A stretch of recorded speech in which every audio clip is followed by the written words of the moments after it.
All right. How's the framing, Giuseppe? Are we good? The light's looking pretty nice. Always look so fucking fat because I'm fat. Fuck. No, you're well built, man. I'm well built. I'm okay. You've got good storage. All right! I love the future!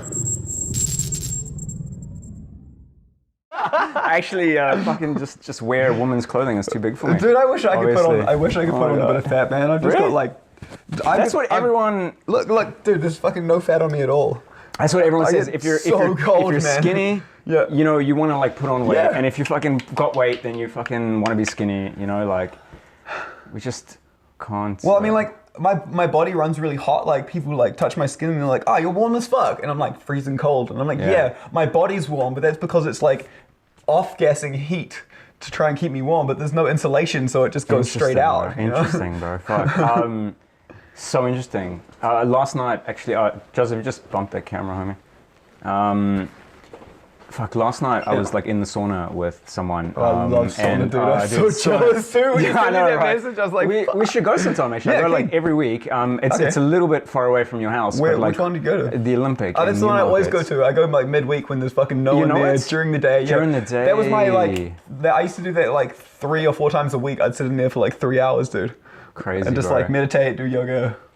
So good. Yeah, man. I love meditating in the sauna. Like you just get right in. You sit there and you're like getting really, really hot, and like I don't know. I find that I'm sitting there and I just like I start like getting more and more agitated. And I'm like, fuck, I need to get out of here. But I force myself to stay. That's it. And then there comes this moment where I'm like, oh, I'm okay.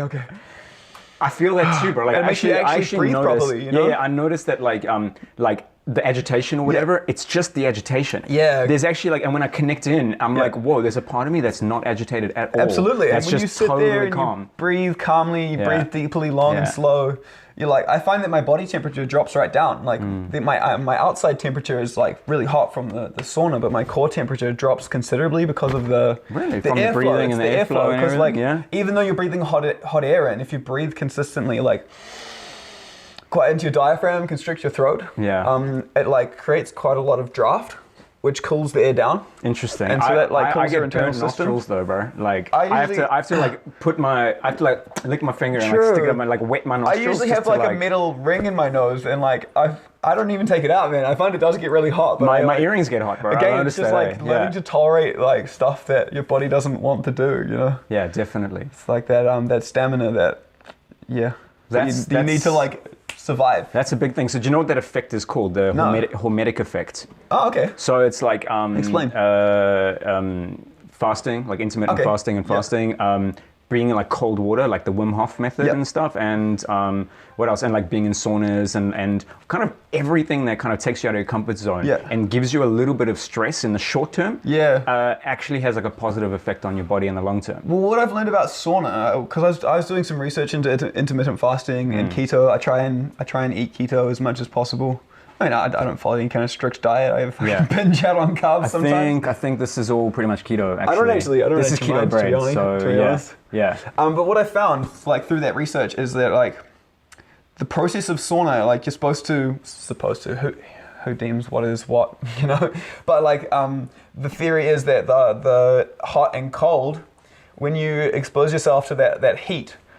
Say in the shower or in the sauna, it raises your body temperature, right? So it's creating positive ionization in the body, which creates a lot of free electrons in the body, meaning that things that are covalently bonded in your system, toxins, they become free radicals. Not free radicals. Well, they become available for as free radicals. They become free in the system, and these because it gets extra electrons, it doesn't need to be covalently bound.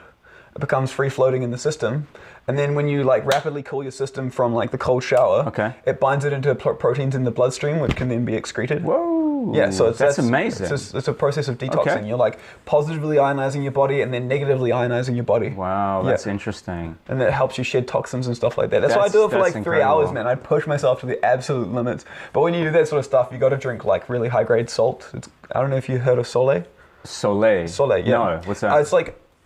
Well, the guys down the road from here actually, Global Health. You might have seen their clinic. Yeah. Go and say hello to them. They're fucking so cool. Johnny and Fifi. Right.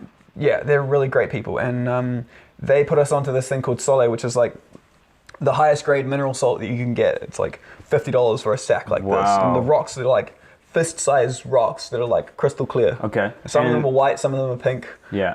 But it's like the Himalayan salt. It's not Himalayan. It's actually from Pakistan. Okay. There's no salt in the Himalayas, as far as I'm aware. Yeah, not anymore.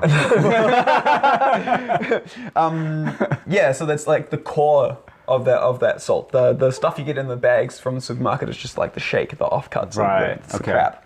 But like this stuff is really high grade. It's got like 89 of the 96 or 97 minerals that you need. Yeah, wow. I mean, the ocean has all of the minerals, but it's pretty toxic these days. I wouldn't want to go drinking that. But yeah, like if you're saunaing for hours on end, you lose a lot of salt. And salt is really important in the conductivity of your body and also the retention of water. Wow, interesting. Yeah. And so like if you're saunaing, especially for quite a long time, you need to replace your salt. Okay. And like high grade magnesium. Magnesium glycinate is the most biologically available form of magnesium as far as my knowledge goes. Okay. We take magnesium L-threonate. I don't know if you know that. Never heard of it. That's specifically that's something I've still got to learn about, man. My field of research is so broad that like you just touch on one thing and it opens up this whole wormhole and you're like, my god, why did I bother? Like, well, I just wonder if magnesium L-threonate will do the job. It's one of the only magnesiums that actually cross the blood-brain barrier. Interesting. And so it sends magnesium into your brain, which acts as a nootropic. I wonder if magnesium glycinate is similar or even I don't know. the same thing. I'll have to check it out. I might have actually brought a stack of magnesium glycinate with me. Okay. You can try some. Dude, yeah, because it's weird. Like I do sauna like every week, at least twice a week, and last night was the first time that I actually felt like this weird headachy kind of like dullness in me. Like I just felt like a little bit, and maybe I'd actually like squeezed out quite a few too many minerals and things and not really replacing that. That could be a problem. Yeah. I've definitely overdone it because like I only learned that you need to replace your salt like a long time after doing a lot of sauna. Right. And so like that can really deplete your minerals. But yeah, like high grade mineral salt. Basically, you take a couple of the rocks, you stick them in a jar, and you fill it up with water, and it forms a saturated solution of salt. Amazing. And then you take like a sip of that, or like maybe a teaspoon. Yeah. Before you drink water. Right. And it runs down your esophagus, coats your esophagus and your stomach lining. And then when you drink water, the salt pulls all the water into your cells. Yeah. It does what salt does. Yeah. That's amazing. I was taking this like liquid supplement that's got every single mineral. Really? Like in liquid form. It's a New Zealand company. Okay. Yeah, it's called... Are you guys going to start supplying that? Definitely, we're going to be put on the website like really soon. Let me know when you get that in. Yeah, it's great. So it's you can get it already. It's I think you search Elixir, ELLIXERNZ. Yeah. And you can get a bottle of that. But like I think we get like a discount. So if you okay, let me know. Yeah, we'll sort you out. Gotta save those pennies. Yeah, totally. Okay, well we have a few people live. Yo, Bianca, what's up? What's up? Pete, hey. So Pete was actually I was in the sauna with last night. Oh, cool. That's awesome. Yeah, man, good to see you. By the way, I'll just relay like if there's any comments coming from your feed as well. Yeah, that'd be good. Yeah, thanks. Bro. What's up, guys? Just got a few people on. Okay, so so fucking welcome, bro. Thanks for having me. It's funny happening. I know. It's great. It's so weird. This is the first time I've ever done this. Yeah. Oh man. We're like first time too, actually. Okay. And, wow. What an honor. Me too, man. Really, really awesome. And like, I've actually we can finally fucking talk because like I've been busting since the moment you walked in. Like everything you've said, I'm just like, yo, just don't say anything. Don't say anything. Like keep with the thing. Yeah. And anyway, there's still like we've still said so many things, but now I feel like free. Like cool. Here we are. We've landed. We're present. And it's actually cool that like Bianca's online because that was like I was thinking about like. The first time I saw you, and then the kind of like second time I met you. I'll share the first time, later on. Hey Joseph, sup bro? Your head's been replaced. You're right. Oh cool. Are we it just fucking disconnected. So no, not the disconnection. All right, I'll save my story. No, just the audio. It's fine. All right, get into this. Well, that's the audio going to the live feed though. That's the only thing. So no, it's not. Yeah. Oh, it's not. Oh, I okay. hope not. All right. Well, fuck. Well, I'll tell you the story anyway, bro. Yeah, man. I remember you at Bianca's house. Like, I just remember the first time that I saw you outside of like a festival or whatever, like, you know, real person. You were like climbing her orange trees or something, like cutting down. You remember in the backyard? Yeah. And I was like, because I didn't know that you were into fruit trees and stuff like that. That was kind of like my first. I'm obsessed, dude. Like, horticulture is my major. I studied food forestry, which is ecosystem-based food and resource production. Right. Basically, that's what you studied? Yeah. Okay. Basically, taking the principles that underlie ecosystems, so infallible laws of nature, and applying them to food and resource production. You know, like, why not? Why do we have this monocultural agriculture system that requires so much input? Like, monocultural agriculture requires maintenance, constant maintenance. Yeah, totally. Whereas ecosystem-based food and resource production requires management. You're rather guiding the system rather than controlling it.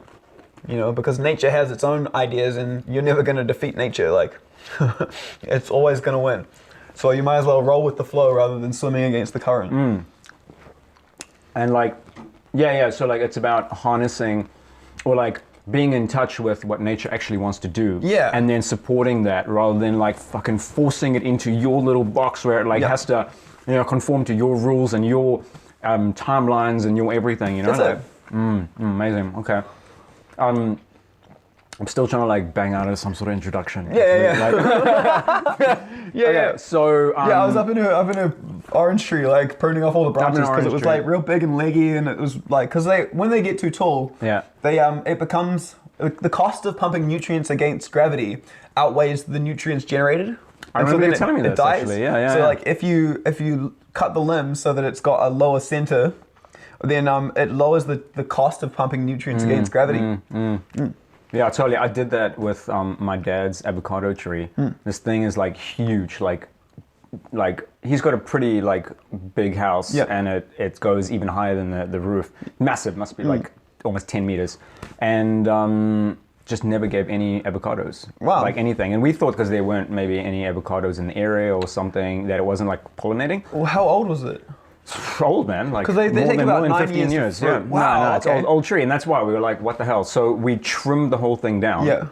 I actually got the idea from my next door neighbor who had this huge mulberry bush. Oh, mulberry tree. Sorry, mulberry tree, right? And he cut the whole thing down to like a stump. Yep. And probably thought it was going to die, but it just sent off like 50 like side branches. It's called copper stump.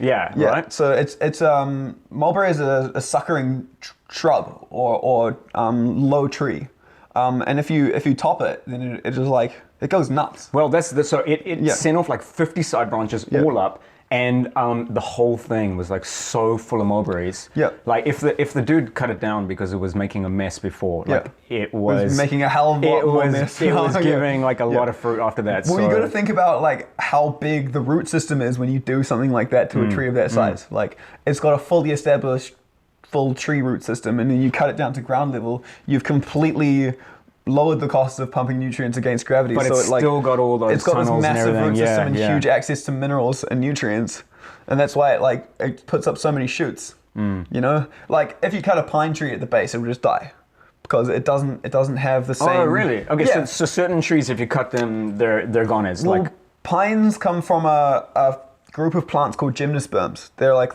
one of the oldest plant groups. Right. It goes gymnosperms, and they have this like they have a different vascular system, and like if you cut a branch off, it won't regrow. Buzzy. Yeah.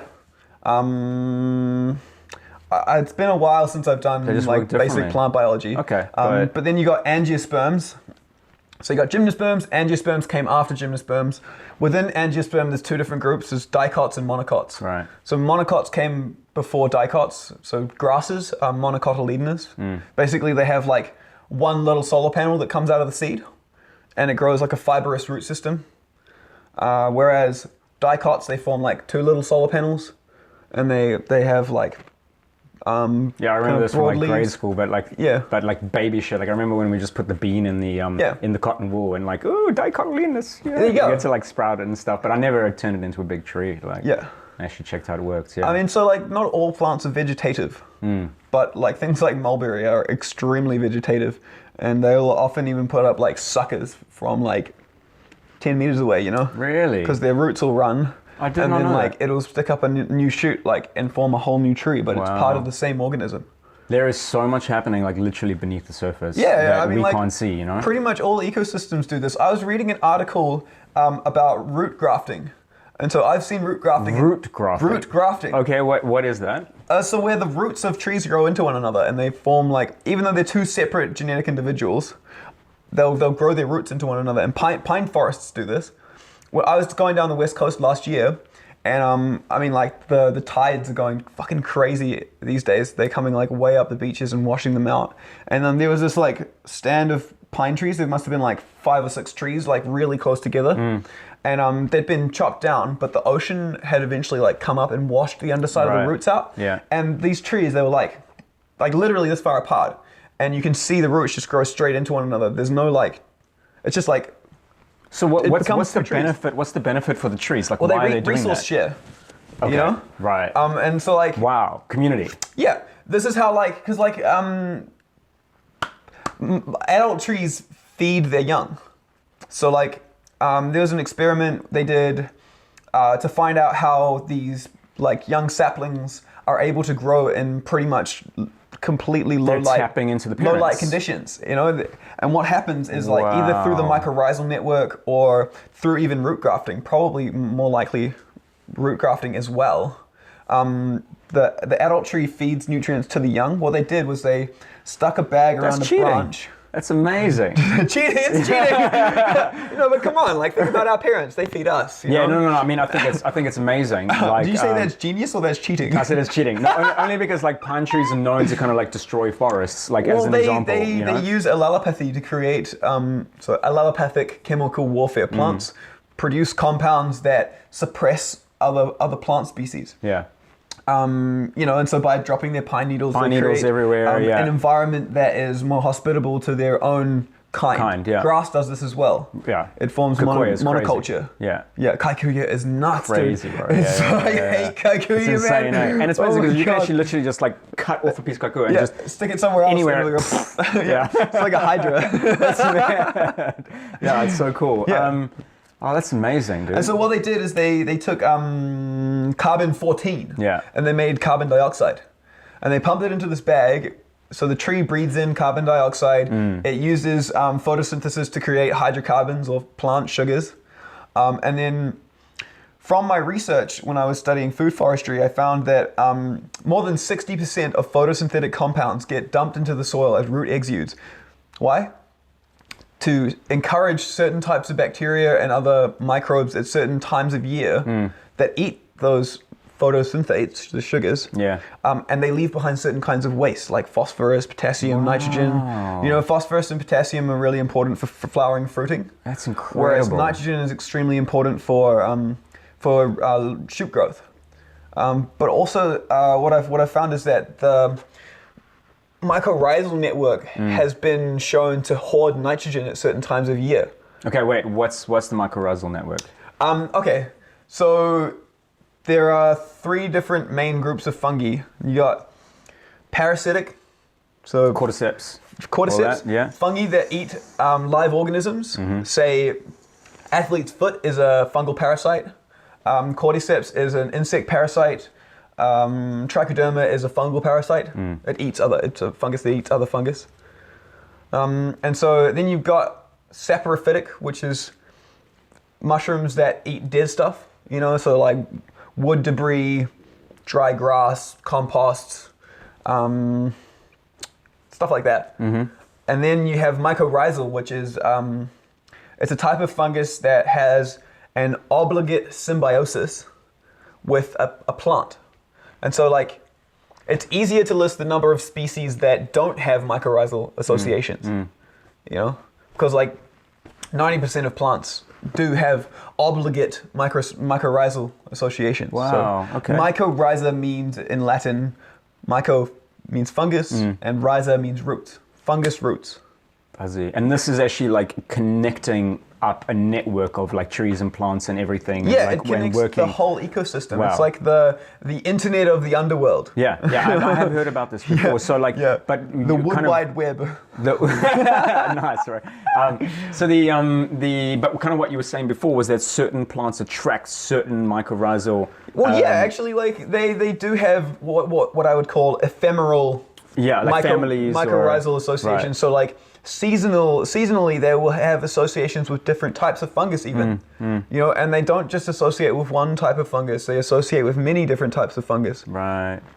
And so what these fungi do is they act as the plant's stomach. So plant roots can't really grow that fast. They have very limited capacity to absorb minerals. They basically absorb them latently through like water-soluble minerals. But most of the minerals that plants need are not water-soluble. And the mycorrhizal is actually doing that work for them. Yeah, and so the fungus, what it does is it can grow 10 times faster than plant roots. Yeah. And it has the ability to enzymatically mine minerals or nutrients. You know, it captures these nutrients, and it actually also releases water from wood debris. Like, it converts the hydrocarbons into carbohydrate fungal sugars, and then it creates CO2 and H2O from the hydrocarbons. That is incredible. Yeah, man. and then it can like carry water around the ecosystem, pipe it to where it's needed.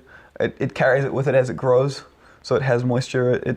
Fuck, man, we can learn so much. We could learn so much from that kind of like relationship, because like human beings don't function like that. Like we wouldn't go out and like give like something to someone knowing just for funsies. Just to support them because they know it's going to like feed back into the whole ecosystem. You know, I mean, like I mean, some people are doing that. Like, I think times are changing, but I mean, it's definitely something we can learn from. If we looked at humans objectively, as say we were a different species that had the same kind of intellect as human beings. Basically, any other organism that did what we do, we would call a parasite. Absolutely, yeah. You know, no doubt about it. We shit in our own backyard. We are a very, very good parasite, actually. We're more like a cancer than a parasite, actually. But cancer is a parasite. I guess so. My belief, and I don't have anything to back this up, but from my observation, my knowledge about fungus, cancer works like a fungus. You know, and if you change the body, apparently, to an alkaline environment, cancer can't grow. Like, you know, I mean, like, in forests, the soil is mainly alkaline, and fungi outnumber bacteria 100,000 to 1, or something like that. Whereas in a grassy environment, bacteria outnumber fungi 10,000 to 1. Okay, interesting. Yeah, so that's the difference. They're also like a part of the ecosystem. Like, I mean, I was just learning about my digestion, and like, there's more DNA in my stomach than there is in the rest of my body. And it's like not even, your DNA. No, it's not. It's all the bacteria and everything else. Like, there's like this whole universe inside me, you know. And I'm wondering if I should be like feeding that universe in the way that, like, you know, the trees are feeding, you know, their fungal like friends. I mean, that's it. Like, that's so amazing. All right, okay, hang on. I just want to, firstly, bro, fucking say thanks so much for coming. Like, I'm fucking enjoying this right now. This is great. Me too. Yeah, man. It's awesome. And I never really get this chance to share my knowledge. You know, it's just something that's like captive inside me that kind of has no use, because like I don't have the situation. Like, I don't have the land or the money or the resources to actually put this knowledge to use. Right. Oh man. Well, I mean, share away. Like, I just want to pick your brain and just like please get deep. Go for it. Like, and totally. Like, we can do this again, man. we might have to do part 2 and part 3. We'll see how long we go for. But I just it's like I'm just trying to like remember like what I was kind of saying before about like all the reasons that like I'm so grateful that we're doing this interview, you know. And well, I just think we have like a lot of this, like a lot of similar ideas and ideals, you know, and like I really appreciate the way that you guys are trying to bring better nutrition to people's lives, because man, that's one of the biggest keys to longevity, right? And like a good existence on this planet. Yeah. You know? Thanks, bro. I mean, I think like for us, we're really into like anything that advances or enhances human potential. Yep. You know, and that was like one of the reasons that I wanted to interview, because of your work with mushrooms. Right. Because of also like you who you are. You know, like I know you through festivals, which I think are like a big part of enhancing human potential. I think Definitely. it's just like a place for creativity. Well, it allows people to get out of their box and actually be the person they want to be. You know, not the person they're forced to be through their occupation. Yeah. You know, like the 9-to-5 grind. It's really draining, and you know, it just makes you a generally like upset person. Totally. Because you're subject to something that you don't even agree with, but are kind of forced to do. Yeah. You know, Yeah, festivals totally. are a great opportunity to like put all that shit down, not have to worry about anything, and just be. You know, I learned this great quote, and I don't remember where I got it from. Oh, I think it was Quantum Activist. Okay. Yeah. Doobie doobie doo. Where are you? Oh no, that's Scooby Doo. Sorry. You know, Scooby got the doobie doobie doo, right? Scooby is Scooby-Dooby-Doo. Yeah, he is. I mean, there's a theory that actually he is Shaggy's like imagination. Right. Like he doesn't actually really exist. Yeah. And it's just, you know, Shaggy's just tripping balls Yeah. because the only time that like they're always together. Yeah. And no one really kind of like sees them except when they're together, and they're always going on these crazy adventures. Yeah. So, or maybe Shaggy is Scooby's imagination, like, Yeah. you know, like hallucination. So, it's the Scooby snacks, man. Yeah, dude. Anyway.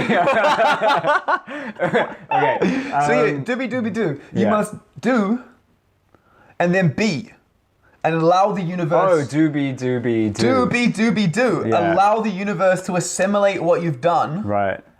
before you continue doing. You know, like you have to give that feedback time for the universe to like go through its process and feed something of value back to you. You know, if you keep pushing and pushing and pushing and pushing, eventually you just get spent. It's like, I don't know if you've played those video games and you like fire the gun like continuously and eventually it like times out, it needs recoil time. Yeah. That's it, recoil time. Yeah, And that's a so, really like, good metaphor, you yeah. as a human being need recoil time. Wow. You know, in your life. It's like that downtime where you just like be. Yeah, definitely. But in this day and age, it's fucking impossible. Like, where do you get the time to just exist? Well, you have to make the time. You have to prioritize that too. Like, you have to actually say, like, there's a time for doing, and I have to make a time for being. And, Yeah. And we have to realize, like, well, I mean, like, no one has to do anything, but I know for me, that, like, because this is something that I struggle with continuously. Like, I'm so tell me about busy. it, dude. Me too. Yeah, so busy. And, like, I need to actually, like, take those times to go to the sauna, you know, to be with friends. Like, that is actually me doing, but in a different way. Yeah. You know, and it's like, and like that gives me energy, gives me life. Like, fuck, like about 2 months ago or something, I started going for like a run every morning and coming home and actually like doing a bit of stretching and meditation and whatever. Yeah. But like, that was awesome. But then I started to like go for a run, and then I would do another round because I'm just like, bro, I'm just like running like around the block basically. Yeah. And then I would do another round, but I would just walk. Oh, and cool. just drop into the universe, you know, a little bit, and just kind of connect with the beauty and like and take that time to wusa, you know. And I found like that was like the biggest thing that just made this difference of just like, I guess just being, you know, just being a little bit, and then just like connecting to the silence because my mind is like on Constantly 24/7, racing. 24/7. Like, Let me share a little experiment that I read with you. So there was this experiment done where they had 3 trial groups, and so the first group, they showed them this information and they had to make a decision on it. So they were shown the information and then they were given like a day to think about it. The next group was shown the information and then they had to make a decision immediately. Okay. And then the last test group was given the information, and then after they read the information, they gave them a maths equation to do. And So they interrupted the process. Then they had to and answer then the they had to question answer- immediately. Okay, cool, right. And like the people that did the maths equation, because like the people that answered immediately and the people that had time to think about it, they were indecisive. They're like, oh shit, no, I made the wrong decision. I want to go with that one. You know, but whereas the group that did the maths equation, right, all like answered affirmatively and stuck with their answer, because the brain was distracted and your subconscious processes are what Totally, bro. what considered. What actually does it. Yeah, it's the feeling. Yeah. You know? Yeah. It's interesting. It's like the mind actually doesn't really. the mind actually gets in the way. Yeah. Like your brain gets in the way. Like often like things come like when you're distracted. I've been thinking about that too. Like there's a technique for sort of like doing deep work or creative work or stuff like that, where you take your time to actually focus on other things, and you actually get distracted. Like you distract yourself with the intention of coming up with things. Right. It's like, so you'll actually sit down and be like, okay, I want to like write some ideas down or whatever. So you kind of like set that intention, but then you actually just go do other things. And it's kind of weird. Like people think that's kind of productive. It doesn't quite work like that. But then if you actually come back to the paper after a while of distracting and letting your subconscious actually work things out, and then you come back and you do it, like, then the answers come. Like I was watching someone else talking about procrastination, the power of procrastination. That procrastination can like, you know, destroy lives, right? I mean, it can really like stop you from going to your dreams. But if you're using procrastination purposefully, you know, then, and that was basically what it was like, it's like sometimes you come up with your greatest ideas at 5 minutes to midnight, you know, at like just before you need to hand in all the work or do whatever, because your brain's actually had time to do this stuff. Like it was gave Martin Luther King Jr.'s "I Have a Dream" speech. So that's a famous speech, right? People don't know that like he didn't finish writing that draft until 4 o'clock of that morning or something of the speech. He only started writing that speech at 10 o'clock the night before. You know, but I mean, obviously, like his unconscious mind has been writing the speech for weeks. But it would have been like the time to manifest it onto paper because he like had the time to integrate what he was feeling and thinking. Yeah, that's exactly what it is. So and a lot of people actually do that purposefully, you know, which is quite cool. So kind of like makes me think it's good to actually give some time to things and not try and rush and like create on the spot, you know. I want to come back to the fungus roots. Cool. So that experiment I was talking about with the carbon-14. Yeah. They pumped carbon-14 into a bag, and the tree breathes it in and creates hydrocarbons out of it. Okay. But it's radioactive. Carbon-14. All right. They make carbon dioxide out of carbon-14. So it's radioactive carbon dioxide. Can be tracked with a radiation detection device. And within minutes, they were picking up radiation in all of the surrounding trees. What does that mean? It means that the big tree, the overstory tree, that's capturing most of the sunlight is creating photosynthetic compounds and sharing them through either the fungal network, the mycorrhizal network, for everyone else, or directly through the root grafting network for all the other trees. And like, it's not just trees of the same species that root graft. I've actually read that trees of different species will root graft into one another. Wow. So like, it's like. Yeah, it's like a brain. It's like it's all interconnected and like blowing my mind right now. Wow. And we are a part of that. Like, you know, think about the fungal network. Say you walk through a forest. Imagine you're in bare feet. That fungal network is charged. It's like negatively ionically charged. Now, just imagine your nervous system. It's like, you know, you've got your brain. Imagine you're just a nervous system. So it's like the stem of the spine, but then it's like all these strands. Like fingers like sweeping across the ground. You know, you're in bare feet. And so like your nervous system, you're a hydroelectric, hydromagnetic system, right? And so like that interfaces with the ecosystem as well. You know, at a latent sort of subconscious level, but you can tap into that consciously. There are so many ways that we actually connect, and it's like what blew my mind was just like being reminded of like the illusion of the separation. You know, like it's like all these trees. We see all the trees standing separately. Firstly, like you're saying the biggest tree is not like. Because we have this idea of like the biggest guy gets the biggest lunch. Yeah, it's like taking. And actually, like biggest guy. I've captured the sunlight. Yeah, I'm the biggest. But it's actually like, okay, I've got this opportunity to share. Don't worry, I got this, guys. I got this, guys. Yeah. So like that tree's talents are actually benefiting the whole. Yeah. And oh man, you're blowing me away, bro. Like it's so crazy because like I was listening to this guy talking about what was it? Alpha males. Yep. And he was saying like, well, it's just. My point is that we kind of like have this real big misunderstanding of reality.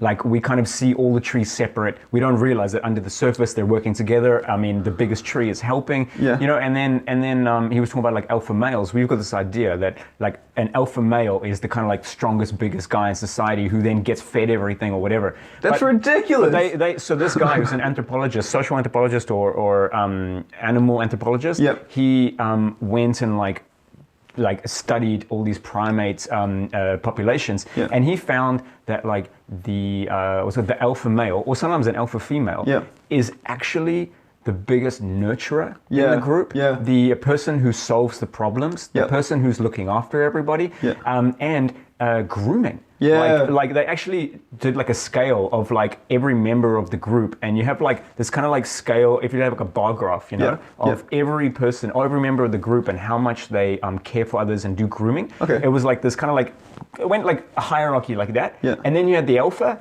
like way up, you know, like they spend more time and that you know, connecting and looking after everybody, you know, and that's actually how they get the status of alpha. Of course. Is because they give the most. They offer the most, which is what our leaders, you know, should be. You know, this is Simon Sinek's work, by the way. This has been like something that's really been on my mind about alpha males. Is like, you know, people think like, especially in America, they're like, I'm gonna dominate the work environment.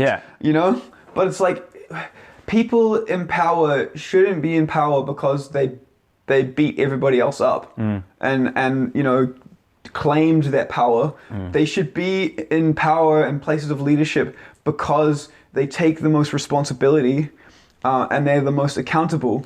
You know, and generally they should really be placed in points of leadership, not because they want to be, but actually because they don't want to be leaders. Absolutely. But people are saying, no, you are the leader. You know, and they're like, I don't want to be the leader, and like they're like, yes, that's exactly why we want you to lead, because you're a good leader, and shivers, bro. you don't want to take all the power. You know, you actually care for everybody, and you want to see that everybody's is helped and taken care of. Absolutely, dude. You know, like 100%. There's a really good story to illustrate that. There's the guy who's like a public speaker for like he's going to like this big event, and he's gonna like present the keynote speech, right? So I think it's a true story actually, and so he shows up and he's got a paper cup. So he shows up to the talk and he's got a paper cup, and he's like, you know, last year I didn't have a paper cup. All right. Last year I gave the speech and I was the CEO of blah blah blah company. You know, I was like the man. This year I'm not the CEO of the company, and last year I flew first class to this event. I got off the plane, there was someone waiting for me to take me to my hotel. You know, woke up in the morning at the hotel, someone waiting for me downstairs to bring me here. When I came in, I was ushered through the back entrance to kind of like the green room area, where I was given this really nice mug with a freshly made coffee. All right? And this year, I'm not the CEO of the company anymore. And I caught my own plane to be here. You know, flew coach. I landed, you know, had to organize my own transport taxi to my Airbnb that I organized. And this morning when I came here, I, you know, drove myself here in my rental car, and I had to go through the front like everyone else. And I went into kind of the green room area, and to get a cup of coffee, I had to take, you know, a plastic cup and make myself a cup of coffee, you know? And he was like, last year I was given everything. I was treated like a CEO, and this year, you know, I got a plastic cup. And he was like, the point is, he said, is that he's actually a plastic cup person. In fact, everyone is. Everyone is just, a paper cup, sorry, a paper cup person. The reason that the CEO or the leader gets given all this shit is because of the responsibility that he takes on. Just to finish, like it's not the person who deserves all the things. It's the position. And people forget that. You know, so that's very well articulated. I like that. It was a good story. I think it's also from Simon Sinek. I don't know if you know him. I haven't heard of him. No. He's all about, I guess, like conscious business and getting out of these sort of like illusory, you know, destructive normal that we run business with, That's my dream, dude. Yeah, me too, bro. The Fungus Federation. All right, okay. Let's talk about that. Then. I'm gonna take a quick pee break. You're gonna take a quick break. I'll be All back. right, Don't worry. All right, okay. I shall return. 2 minutes, and I'm not gonna run off and take Aidan's the microphone with me. So Dan, do you want to like give a download of what's happening? Okay, so what the hell is happening right now? Hold on. Oh, we're all stuck. Are you stuck? I'm connected. Oh no, we can I'm all just, plugged in. Yeah, just pull it. and then just put it on the side. So many hydrations, my dude. No, it's good. It's good. How are you feeling from those nootropics I gave you? I feel good, dude. You feel something? Yeah. I'm in the zone. Cool. Nice, bro. Yeah, I like your stuff. Awesome. Yeah, cool. All right, let's see. Firstly, say what's up. Oh, Bianca's still with us. Hey, Bianca. Happy birthday for a few weeks ago, by the way. And yeah, Patrick. Oh, hey, bro. What's up? Hope we're funny enough for you. And Sam's there. Brian and Alex. Nice, guys. Good to see all you guys. That's so awesome. Everyone who doesn't have day jobs, yeah? That's so cool. Yeah, neither do I. Isn't life better? Aidan's just taking a break at the moment. Oh, right, Back okay. shortly. Yeah. Yeah, what kind of break is it? So, I don't know, just a 2-minute break. You guys can go get something to eat or whatever and come back. But yeah, this is Going Deep with Aidan Kelly, aka Aidan Kelly, the real person. And yeah, we're going to be talking about some other things. We're just about to get into talking about mushrooms. I really want to talk about like medicinal mushrooms, if you know what I mean, and microdosing and things like that. And then Aidan's going to play us a song. He promised to play us a song. He's got his guitar hanging out. Oh, there it is. You can see it in the back there. And don't know what else. And then everything else that happens. If you guys have any questions that you want me to ask Aidan, just type it up. We'd love to get some feedback. If you wanted to take off his clothes or drop his pants, whatever you want, just write it up. We can only ask and see what he says. Yeah, feel free to ask any questions. And also, we will be doing a edit of this video, so Aidan will probably post it in the next week. Ah, that's a surprise! That's a surprise! Oh shit! Okay, well now I have to give it to you. Let's just hook you back up. Yeah, we'll just go under. Oh, right up in there. All right, I got Aidan something. Where is it? So hard to find. It's just like syntropy, someone said, by the way. What? It's just like syntropy. What is syntropy? There's Contessa, Wim, and Rosa Mitchinson. Sorry if I mispronounced that.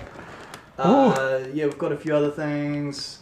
Someone, Aisha. Aisha, what's up, Aisha? How you doing? Who's online here? She said, Wood Wide Web. Wood Wide Web. Oh, we got 2 comments. Let me see what the comments are. Loading. Oh, what's up, B? Wow, cheers for the info. Oh, thanks. Yeah. Is that Rian? I'm not sure if I spelled that or said that right, but thanks, bro. Appreciate it. Hey, Bryce. What's up, Bryce? Bryce is with us. Yo, Bryce. Cool. Okay. All right. We're gonna Bryce is nice. So this is for you. I know you love these. Yes. I'll tell everyone what they are. They're kumara noodles. I think I made them for you once, right? And then Ari's been like desperate to find them. Oh man. By the way, Steve, Yeah. dentist. Steve! Tell Aidan I say saw, dude. Oh, saw man, dude! I saw dude. I used to live with Steve. He's from America. Oh, true. Yeah, he'll be over in like what's the state? Illinois. Illinois. Yeah, dude. Have you been to the States before? Yeah, I spent 4 months, 3 months in the US, like 2017. Okay. I spent 2 months in Wisconsin, and I took a couple of trips to Illinois. Wisconsin's pretty beautiful, the land of beer, cheese, and motorcycles. All right. I like beer, It's a good mix. but not genetically modified beer. Right, okay. I got really sick over there actually because I refused to fucking eat anything genetically modified, and it was ridiculously Which is hard. everything, to get, really? Everything, dude. It was But they got Whole ridiculously hard Foods? to get organics. They got Whole Foods and stuff. We had to drive don't an hour and a half to get to an organic store. they? Wow. There was only like 1 or 2 in the state. Yeah, And then I spent like 1 month in Colorado, and it was the best. that's what I heard. Yeah, dude. I learned how to make butane hash. Crazy. Oh my god. That's crazy. Oh Yeah. my I got a friend from Colorado who like I didn't see him for a few years, and then he was just straight into like medical marijuana and everything, dude. and like it was just blowing up there. So they, I think everybody knows this, but they generated more income in the first like year or so, first month or whatever, than like all alcohol tax, Yep. you know, for the whole year or something like that, right? Yeah, it's crazy. I mean, like if New Zealand legalized cannabis, the cannabis tourism industry would make us one of the most wealthy countries in the world, I reckon. Yeah, and it grows so well here I mean, too. Like, maybe that's an exaggeration, because like there are a lot of bigger countries than New Zealand. But I think that it would really change our economy. And hey, don't get me wrong, like, I mean, I've been a chronic cannabis smoker for like 10 years, dude. Right. Like Chronic. seriously, like chronic, morning to night, like so much. But like, I mean, I just turned 27. I pretty much haven't smoked weed since then. Like occasionally I've treated myself, but you know, like I found that it's really held me back in life. But you know, like I've been through a lot of trauma. Yeah, right. And it just acts like a safety blanket, you know, like it just makes you a bit apathetic, to be honest, when you smoke it, you know, habitually. yeah, right. Yeah, it made me not care so much about the hard stuff that was going on in my life, but by the same token, it makes you less adept to deal with that. You just kind of like push it to the background and like, whatever, Totally, I'll bro. worry about that later. You Yeah, I know, don't know. it just keeps creeping up on you. Yeah, it does. Yeah. Well, life doesn't go away. No, like, it doesn't. You just. But I gotta say, now that I'm not smoking so much, life's like way too real. It is, man. Fuck yeah, I know. Where's that cushion, man? Where's that good cushion? Do you know? I don't know if you know. Like, I haven't touched like drugs or alcohol for like 3 years now. Like just over 3 years. So like I know the struggle, bro. Like the struggle's shit. real. Fuck yeah. Yeah, and I was exactly the same as you. Like I just felt like it was holding me back, like drugs and alcohol. Like I was using it as a crutch. I mean, I'm really jealous of people who can just use it on the weekend, like have fun with it, and then get back to real world on Monday. I cannot do that. Yeah, I find for me it's either do or do not. Because like if you smoke it once, you have no tolerance to it, and so it's like fucking intense as fuck. And it's actually quite an uncomfortable experience, I find. You actually got to smoke a bit of it to get some tolerance to actually be able to even enjoy it. Oh, that's true too. You know, so it's either do or do not. Especially as strong as it is these days. Yeah. You know? Like yeah, definitely. Yeah, I mean, like I found some stuff that was 88 to 93% THC. Well, like which bite? is or no, dab or something. wax pen. Right. Like butane hash comes out at like 25% THC. And that Only? shit's fucking strong. Really? So this shit's ridiculous, man. Like one puff and you're like, whoa, fuck. And it's indica too. Like that shit. That's drugs man. though, right? I mean, are you getting any of the like the CBD, CBAs? Yeah, like, are you getting yeah. like full spectrum? I've got some like CBD e-liquid. Okay. I find it really good. It's a really good muscle relaxant. Right. I find that it doesn't have any surface level psychological effects. Okay. I've been vaping it, but I'm finding vaping's not. No, what the CBD oils? You've been vaping? Yeah, well, it's not right. oil. It's like an e-liquid. It's dissolved in vegetable glycerine. Okay. All right. Okay. But I mean, I had one of those vape companies approach me and be like, "Hey, if you can produce CBD here in New Zealand, we'd buy it off you because like we're currently getting it from overseas suppliers, and Wow. we want to support New Zealand industry." Were those the guys on Waiheke Island? No, down in Wellington actually. Oh, right. Okay. Yeah, but they were also really interesting. keen to make other kinds of like native plant extracts to vape. Oh, cool. You know? Oh, that's nice. That's a nice mix. Yeah, definitely. Yeah, and like New Zealand's native plants really haven't been studied that much in terms of their like alkaloid and chemical profile. You know, like fungi are one of the least studied kingdoms of organisms on the planet. On the planet, yeah. And New Zealand's fungi are less studied again. Yeah, obviously. You know, yeah, so right. like we have a wealth of untapped resources here in New Zealand. Yeah, absolutely, man. And, Are you? I run a company called the Fungus Federation Limited. We've been operating for 4 years now. That was a good segue, by the way. That's a great segue.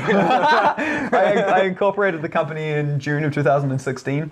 We've been running workshops on cultivation of gourmet mushrooms from urban and industrial waste products. I have some little examples here in my bag of Okay, before you open goodies. that, I got a few questions. I just wanna like, we'll put that one away for now. Because I heard that you were going overseas and like presenting stuff there too on mushrooms. Like, tell me more about like what you're doing and. So in 2017, like I said, I went to America. Yeah. I played 3 shows in Colorado. which was fucking awesome. Cool. Up in the hills at 10,000 feet, dude. Holy fuck, man. I'd wake up in the morning and be like, oh fuck, what the fuck? Really? From the altitude? Like, Yeah, dude, wow, it's crazy. Crazy, bro. Yeah, and like when you drink up there, you get real drunk. But then like when you come down, you have this ridiculous tolerance to alcohol when you come down to the Really? lowlands. Yeah. Buzzy. It's weird. It's so weird. That's crazy, bro. And what's it like singing at high altitude? It's great, actually. Like, can you notice a difference though? Like, It's hard, I've to, never it's hard to wondered. say. I didn't yeah. spend enough time up there. Yeah. Okay. I mean, I was up Right. there for a month, so like, you know, I mean, I definitely noticed when I woke up in the morning and I was like, Right. Okay. So you were doing some shows up there, and you were doing some stuff with mushrooms. No, the month before I'd gone to Australia, so like Yes, that that was was the it. first time that I left New Zealand as an adult on my own without my family. Right. You know, I spent like, I went on a couple of trips to Australia when I was like 13. My dad lived over there for a while. Your dad lives there now. No, he lives Okay. in Wellington. Right, okay. And I went to Fiji once when I was a kid with my family, but I'd never really left New Zealand as an adult on my own. Yeah. You know? Yeah. So yeah, I went to Australia with my partner at the time, Nikki, and we hosted 2 workshops in Australia. They were definitely the most profitable and successful. We had 10 people in each workshop. Cool. And it was very successful, yeah. I worked with a guy called John Seed, who has apparently done... Is that his real name? Yeah, John Seed. Cool. Yeah, I mean, like, that's what he goes by. I don't know. Okay. You know, look him up on the internet, dude. Do some reading Yeah. on him. Apparently, he has done, like, more for our world's ecosystems than anybody else on the planet. Wow. I don't know if this is actually true, but this is the hearsay that I've heard. Okay. Yeah. It's and, not even coming from him. It's coming from other people. No, not from him, no. Wow. Okay. Yeah, Cool. yeah, because Nikki did some research on him. Yeah. Okay. And like, so what was the workshop on though? Cultivation of gourmet mushrooms from urban and industrial waste products. You know, so like using lawn clippings or coffee grounds, tea bags To grow edible mushrooms. So Wow. converting waste into high value, protein-rich, mineral-dense food products. Wow, that's incredible. Could we do that with like a lot of the waste food? Like if it wasn't say going to pigs, like could we be doing that? Or That's a bit harder because it's very nitrogen-rich. okay. And you need fungi what? grow on like carbon-based materials. Okay. So like Dead humans. yeah. Yeah, would be good. Yeah. All Well, right. I've actually chucked some of my hair and fingernails into one of my cultures, and it started eating my hair and fingernails. Yeah. Wow. Like, oh, cool. Crazy. Maybe this thing will eat me when I die. Fuck yeah. Is that what you would do? Would Yeah, you- hell yeah. Bury me in a fungal coffin. No, there's a company That's a cool making idea. fungal burial suits. Really? Serious. Yeah, because there's a massive problem with the formaldehyde that they use to preserve the bodies. Like, people's bodies are just, they're not breaking down. It's like, Yeah, totally, it's like right? Egypt all over again, except like done with like way worse chemicals. Wait, is the formaldehyde from like a process after someone does, or is from what Yeah, we I eat mean, during I our can't lives? remember. It's like you know when they preserve bodies for the funeral? Yeah. Oh, really? They use formaldehyde on I the skin think, or or whatever. it's some and other nasty chemical. Really? That like preserves the body. so that we're presentable in the coffin. Yeah. They kind of do but something then like to us. they bury them in a wooden box. It's tantalized. You know, so That like too, right, That doesn't so- break down too well either, and it Yeah. contaminates the soil when it does, and then all the crap coming out of the body. And I mean, shit, we eat so many preservatives these days. That's what anyway. I was thinking, right? Yeah. I swear I left a McDonald's hamburger like under my seat in my car for a whole year. I shit you not. I opened it up. It was fine. Perfect. It was Chuck in the perfect. microwave. Yeah, it looked Away you great. go. I probably could have eaten it. It probably would have been fine. I didn't want to, obviously, because like common sense, but Yeah. it looked 100%. Oh, yo, you know what I was saying about having no body fat? Yeah. When I was 17, I worked for McDonald's. And that's the only time I ever put on weight, Wow. dude. I actually got a bit chubby.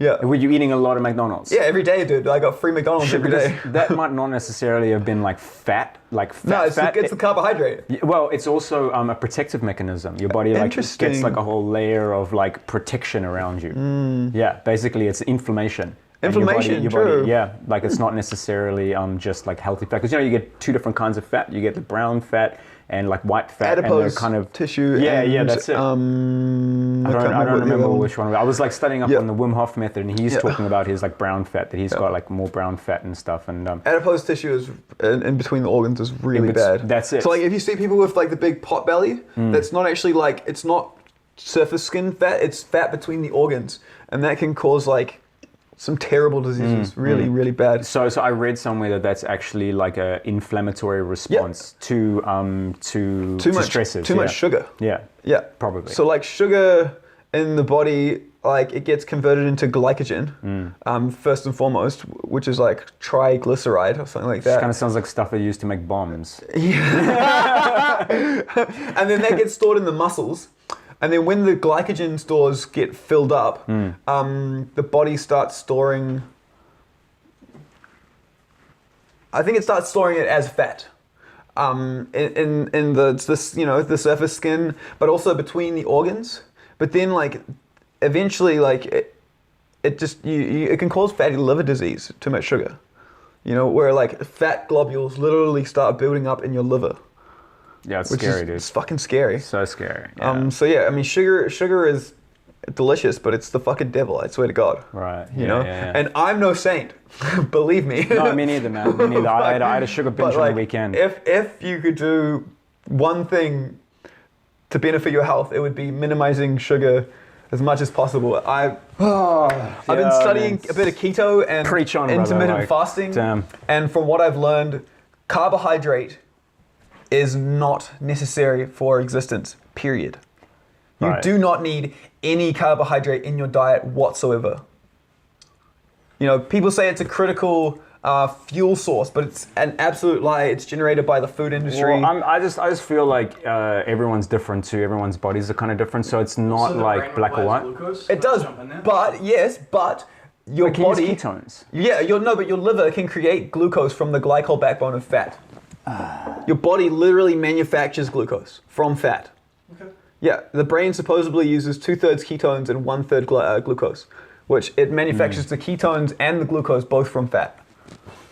You know? Yeah. I'll research that. I mean, I don't know. I'm not a, and like apologies to any experts out there. I'm no expert. We're I'm not just experts, relaying but some stuff that I've learned. that you've learned. Yeah. Yeah, or Okay, so speaking of stuff you learned, let's go back to the mushrooms. All right. So you've done things in Australia, and now you're home base, building the federation. What's the mission? What's the dream? The dream, the dream is to get as much land as possible. I mean, I'd like derelict farmland that's been fucking wrecked by bovine agriculture because I want to use fungi to do mycoremediation. It's restorative processes. Fungi produce enzymes that can degrade toxic compounds. You can even train them to produce novel enzymes. You know, I want to try and combat the DDT problem in New Zealand. Our whole country was doused with DDT, which is an extremely toxic poison. It has a very long half-life, so it doesn't break down in the soil very readily. It's bioaccumulative, so it gets soaked up into the plants that you then eat, which then means it goes into your body. That's horrific, man. You know, not to mention glyphosate Roundup. Yeah, I know. Safe as table salt. Oh, dude, we used to collect water from, there was like a spring under Auckland University in the law school. Do you know that spring? Mm-mm. Oh, it's beautiful, man. It was beautiful until until we realized they're spraying glyphosate, weed killer, all on the roads above the thing, and it just sinks right in. Yeah, so we emailed Auckland University to ask them about it, and we emailed Watercare because they manage all the springs in Auckland, and they manage them, and if they know about them. This one's pretty popular. It's got like a plaque. It comes out of the wall at the law school, and it's got a plaque on it that tells you where it comes from and the history and everything else. And so we emailed Watercare and Auckland University, and they said we highly recommend that you do not drink the water. Blah blah blah. But it's like the water's just coming out, and it's like there's taps connected to it and like everything, and we're like, glyphosate, man, it's fucking shit, eh? So basically, the dream is I really want to make the world's largest and most diverse food forest. And I want to employ as many people as I can. I want to bring food forestry to every town in New Zealand. Right. Because you drive from Auckland to Wellington. How many tiny little fucking towns do you drive through that they're derelict almost? There's nothing there. There's not even a fucking shop that you could stop in at. Yeah. You know? Like these places used to be booming. You know? Sawmills, agriculture, horticulture. There's nothing there now, and people are leaving them there, becoming abandoned. You know, nobody wants to move to these tiny little towns. Why would you? What's there? Yeah, everyone's clustering in the cities, right? But because I mean, like, bovine agriculture is destroying the planet. It's the most destructive process. It produces more greenhouse gases than all of our transport systems combined, because methane is like 3 or 4 times more. It captures 3 or 4 times more heat than carbon dioxide. And the deforestation. Because the trees actually recycle all these things. They breathe them out of the air and they turn them into stored minerals. Yeah. And they capture water and hold it in the environment. I want to bring food forestry to every town in New Zealand so that jobs can be created, because like basically this is a largely self-maintaining food production system. You're planting forests. I don't have to go out into the fucking woods and water it every day. No, you don't. Nature knows some shit that most of us don't about, conservation of resources. Yeah, definitely. And we should be employing those systems. Yeah, I agree, man. There was, do you know about the case study in China where they brought back an entire desert by planting native trees? Yep. I don't know how they started it, because I wonder where the trees got the water in them. Maybe they helped them a little bit. They would have had to manually water them, but eventually 10 years later, the trees start to actually retain the water and cycle the moisture. When the roots go deep enough to. There's a reason why they call them rainforests. Right. The trees, they draw up water. Water is exhaled at the leaf, 1 molecule at a time, which creates capillary action. That draws 1 molecule of water in at the root.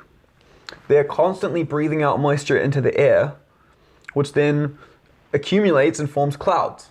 You see steam rising off the forest after it's been raining. Right. And that's not evaporation, that's transpiration. From the trees themselves. From the trees themselves. Okay. Yeah. Yeah. Plants, ecosystems control weather systems. Ecosystems control every single process on the planet. So like, the ecosystem, like the plants themselves, take up 2% of the solar gain that falls on the planet. When an animal eats a plant, it gets 0.2% of that original solar gain. Yeah, and then when you eat an animal, you get 0.02% of that energy, that original energy. Wow. So plants capture 2% of the solar gain that falls on our planet, but they exert control over 100% of the solar gain through their processes. But through deforestation, we're lost control of our weather systems. We've created these huge open plains. There's nothing to like buffer the wind and the rain. There's nothing to absorb the rain. That's why we're having massive floods. The list goes on. We're I don't know if anyone's ever read the Bible, but we're going for the Great Flood again. Like they say that history repeats itself. Right. Well, it sounds like we've actually we're destroying the organs. That's it. That process everything. Exactly. In the body. We're literally cutting out our lungs and cutting off our intestines and all those kind of things and expecting the body to work properly. It makes me want to cry, to be honest. Yeah, I know, it's pretty crazy. But I mean, things are changing pretty rapidly. Well, it's going to have to, really. Yeah, I think they are. I mean, I really I appreciate that they're not calling it, that people are starting to change from calling it a climate change issue to a climate crisis. Climate crisis. Crisis. Anthropic climate crisis. We create it. Yeah. It's because of us. We're our responsible. Excrement. Yeah, definitely. When you make alcohol from yeast, you add sugar and water, and eventually the yeast, because it eats the sugar and it poops out alcohol. Eventually it poops out so much alcohol that it dies in its own excrement. Interesting. That's what we're doing to ourselves. Yeah. Plastic is a human excrement. Because we excrete it into the environment. It's not coming out my ass, but it's coming from me. So it is my excrement or my waste product. Just like alcohol is a waste product of yeast. Yeah. It kills the yeast in the end. Was there a mushroom that was known to eat plastic or eat oil or something? Oyster mushrooms will eat oil. Oyster mushrooms will eat petroleum oil. Yeah. Right. There was a $2 million prize up for grabs for anyone that could figure out how to detoxify oil spills on soil.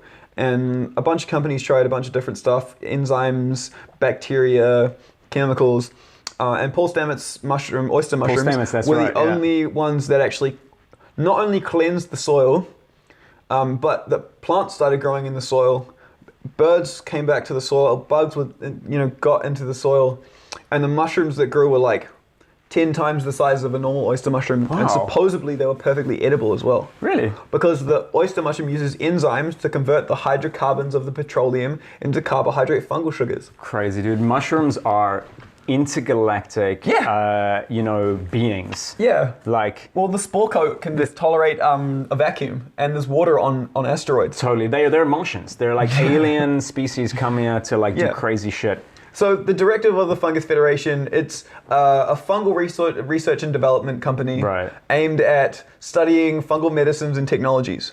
So fungal technologies being making mushroom leather out of waste cardboard. Yeah. Mushroom leather can be produced in 3 weeks. It's stronger than deer hide, which is the strongest leather that we can produce currently.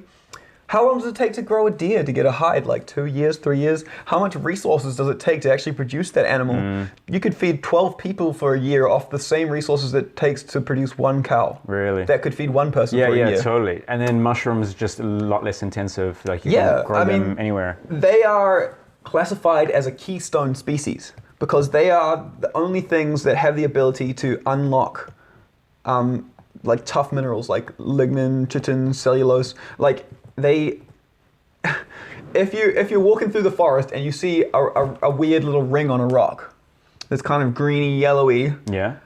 scratch it, see what happens. You'll find that it's soft and crumbly, but the Yeah. rest of the rock is hard. That's a fungus. Growing It's like in the literally rock, like eating the rock. does he? Yeah. I've never seen that before. I'll Look closer. check it out. Yeah. I noticed it first in Australia because we went deep into the jungle to the banya tree, which starts off as a vine and then it's like the rata, it like consumes a host tree, Yeah. but then it turns into a giant fucking tree that's got all these like lattices through it. You can climb up through the center of it. But then like once it turns into a tree, it sends out these suckers, like I was saying with the mulberry, and it like pops up all over the place. And so it like captures the ecosystem and changes it. It's like, It's mad, bro. it's again, the mushrooms are banya crazy. is a tree. It's a tree, the banya. Yeah. It's a keystone species. It turns from a vine into an overstory tree. Wow. Hey, you know how rata does the like parasitizes trees, right? Rata. Yeah. Yeah, New Zealand yeah, rata, yeah, northern yeah. rata. It like kind of just strangles the tree, and then strangles- it uses the trunk of the Yeah, tree it's to form its crazy, own those core, forests, yeah. and then it becomes an overstory tree, right? Yeah. It grows above the canopy. Wow. The banya does that as well, but it's a suckering plant. It sends out all these like underground roots that stick up branches and turn into big trees as well. It's one organism. It takes over the whole forest. Hey, by the way, Aidan. Yeah. We got a question from, is Ben still online? Yep. Ben who? Keller. Ben Keller. Aha, what's up, man?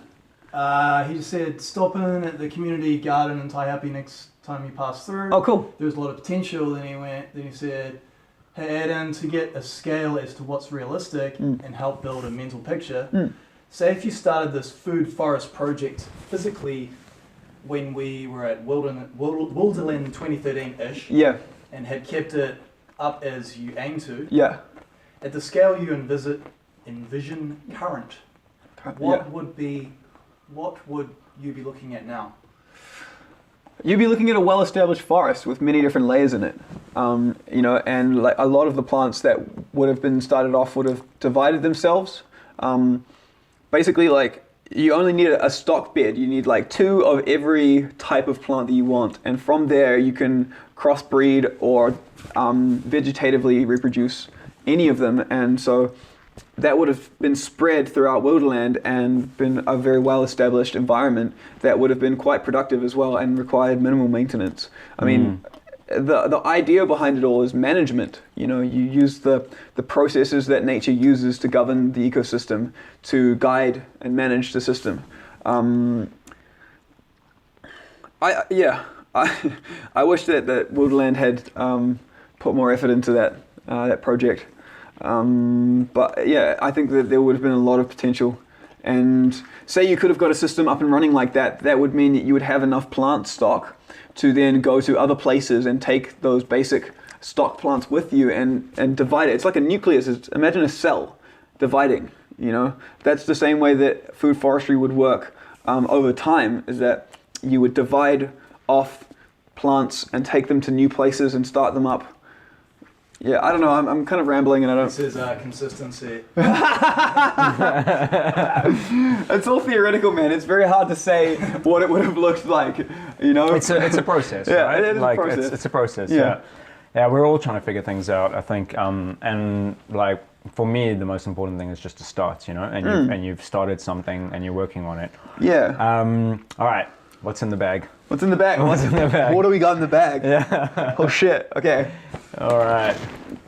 So Can I take that? Yeah, and yeah. Just pop it over here. this is what I've been teaching people how to make. All right. Wow. Maybe we stick it up to the cameras so people can see. Yeah, I will. I just want to look at it first, and then you guys can see. Yeah, that's good. Try having both cameras at the same time. Yeah.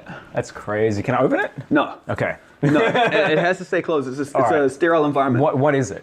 So this is an oyster mushroom culture. I'll stick it up to the camera. Maybe you guys can see this culture. It's kind of white, and it's basically just a plastic container full of straw that I've grown a fungus on. See?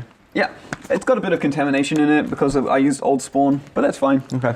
Oh, I see a little bit there, but yeah. But it had more contamination in it, so the fungus is out competing most of it. Yeah, which is well, it good. looks like it's well out competing everything. And what's the medium that you're on? Straw. Straw. Yep. All right. Okay. And then how do you get the straw to be like uncontaminated or sterile? So it's not actually sterile, it's pasteurized. Pasteurized. Pasteurization Okay. is 70 degrees, sterilization is 100 degrees or Yeah. over. Yeah. So yeah, we boil the straw for about 2 hours at around 70 degrees. And then we hoist it out and drain it, and then once it's cooled, we incorporate the fungus, like just on a bench, you know? You got to clean your hands, wipe the bench down. You incorporate all the fungus with the straw, and then just ram it into these containers, and stick the lid on, and away you go. This container has holes drilled in it, in a lattice kind of shape. So later on, you will drill holes. No, and the they're mushrooms come already out? drilled. See Where? these white, Oh, right, white tape right, bits? right. So Okay. I've used medical tape because it's breathable. Okay, I'll just hold it up to the camera so you guys can see that. There's like tape there. Yeah, Okay. so those are holes, and the mushroom will grow out of the sites that are oxygen rich. Basically, I keep this thing in the dark because if I had it in the light, then it would start growing mushrooms. So you're waiting. When are you gonna grow mushrooms out of that? At Yeah, any point? absolutely. I'm just waiting until it gets like super white like this. Yeah, right. 'Cause, like, all over. And then, That's when it's fully colonized the media, and then it started to build up its carbohydrate stores. okay. Yeah, because and then like it can flower. yeah, over time this will actually shrink as it sucks materials out of the culture and produces mushrooms. As far as I've read, it'll actually convert pound for pound, or like gram for gram of material into mushrooms. Wow. Yeah. So you're gonna get like this whole thing's worth of mushroom coming out of it, like. Pretty much. I mean, like It'll eat it'll probably everything. only pull 50% of it out, because it has to like have a structure to live Yeah, on. right. You know? Okay. That's I'll- smart stuff. Yeah. Yeah. I'll probably get maybe 3 or 4, maybe even 5 flushes out of it, but the first flush is always the best by a long shot. Did you see that experiment where the mushroom went through the maze?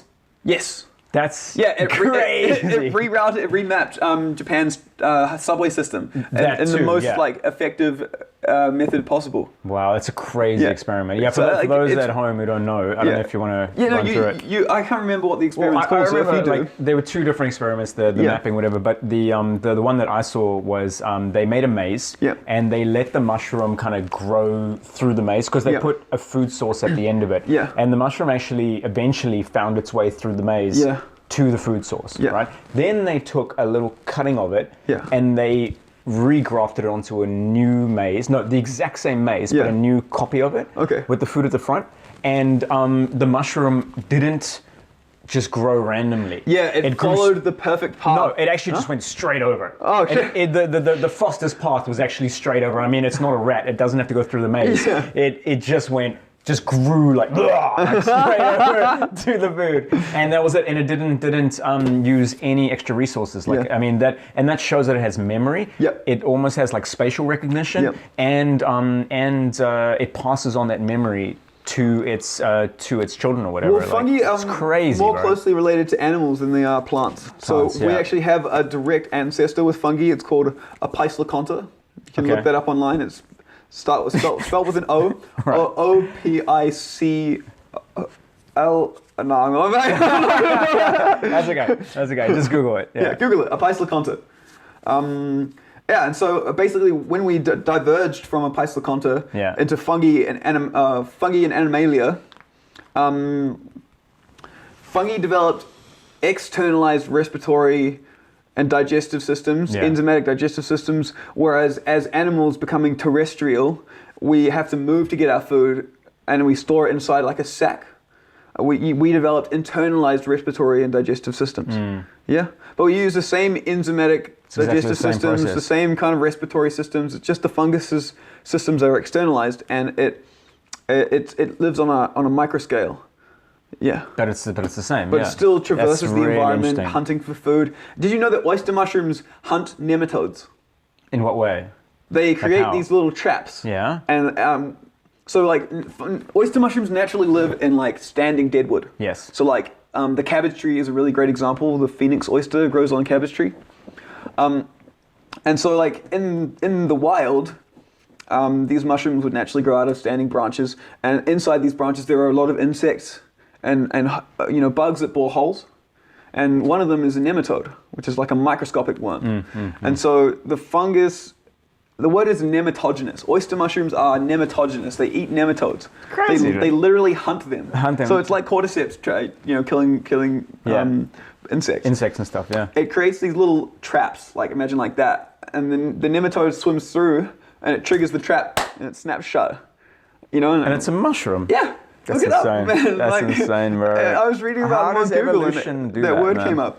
Wow. It's how they get nitrogen in the environment, because there's very little nitrogen in wood. So they're sucking it from nematodes. Yeah. The plants and stuff. That's crazy, dude. I heard, I read last night that cordyceps, they're parasitic, and they will enter into like wasps or ants or like other worms and stuff like that. But there's a type of cordyceps that will enter into other mushrooms and use other mushrooms as a parasite. Today, yeah. That is mad. Yeah. And specifically, they target other mushrooms. Yeah. They don't. That species won't do anything anywhere else. It's Microparasitic. Yeah. Yeah, it's crazy, man. Yeah. So what's going on in this container? Okay.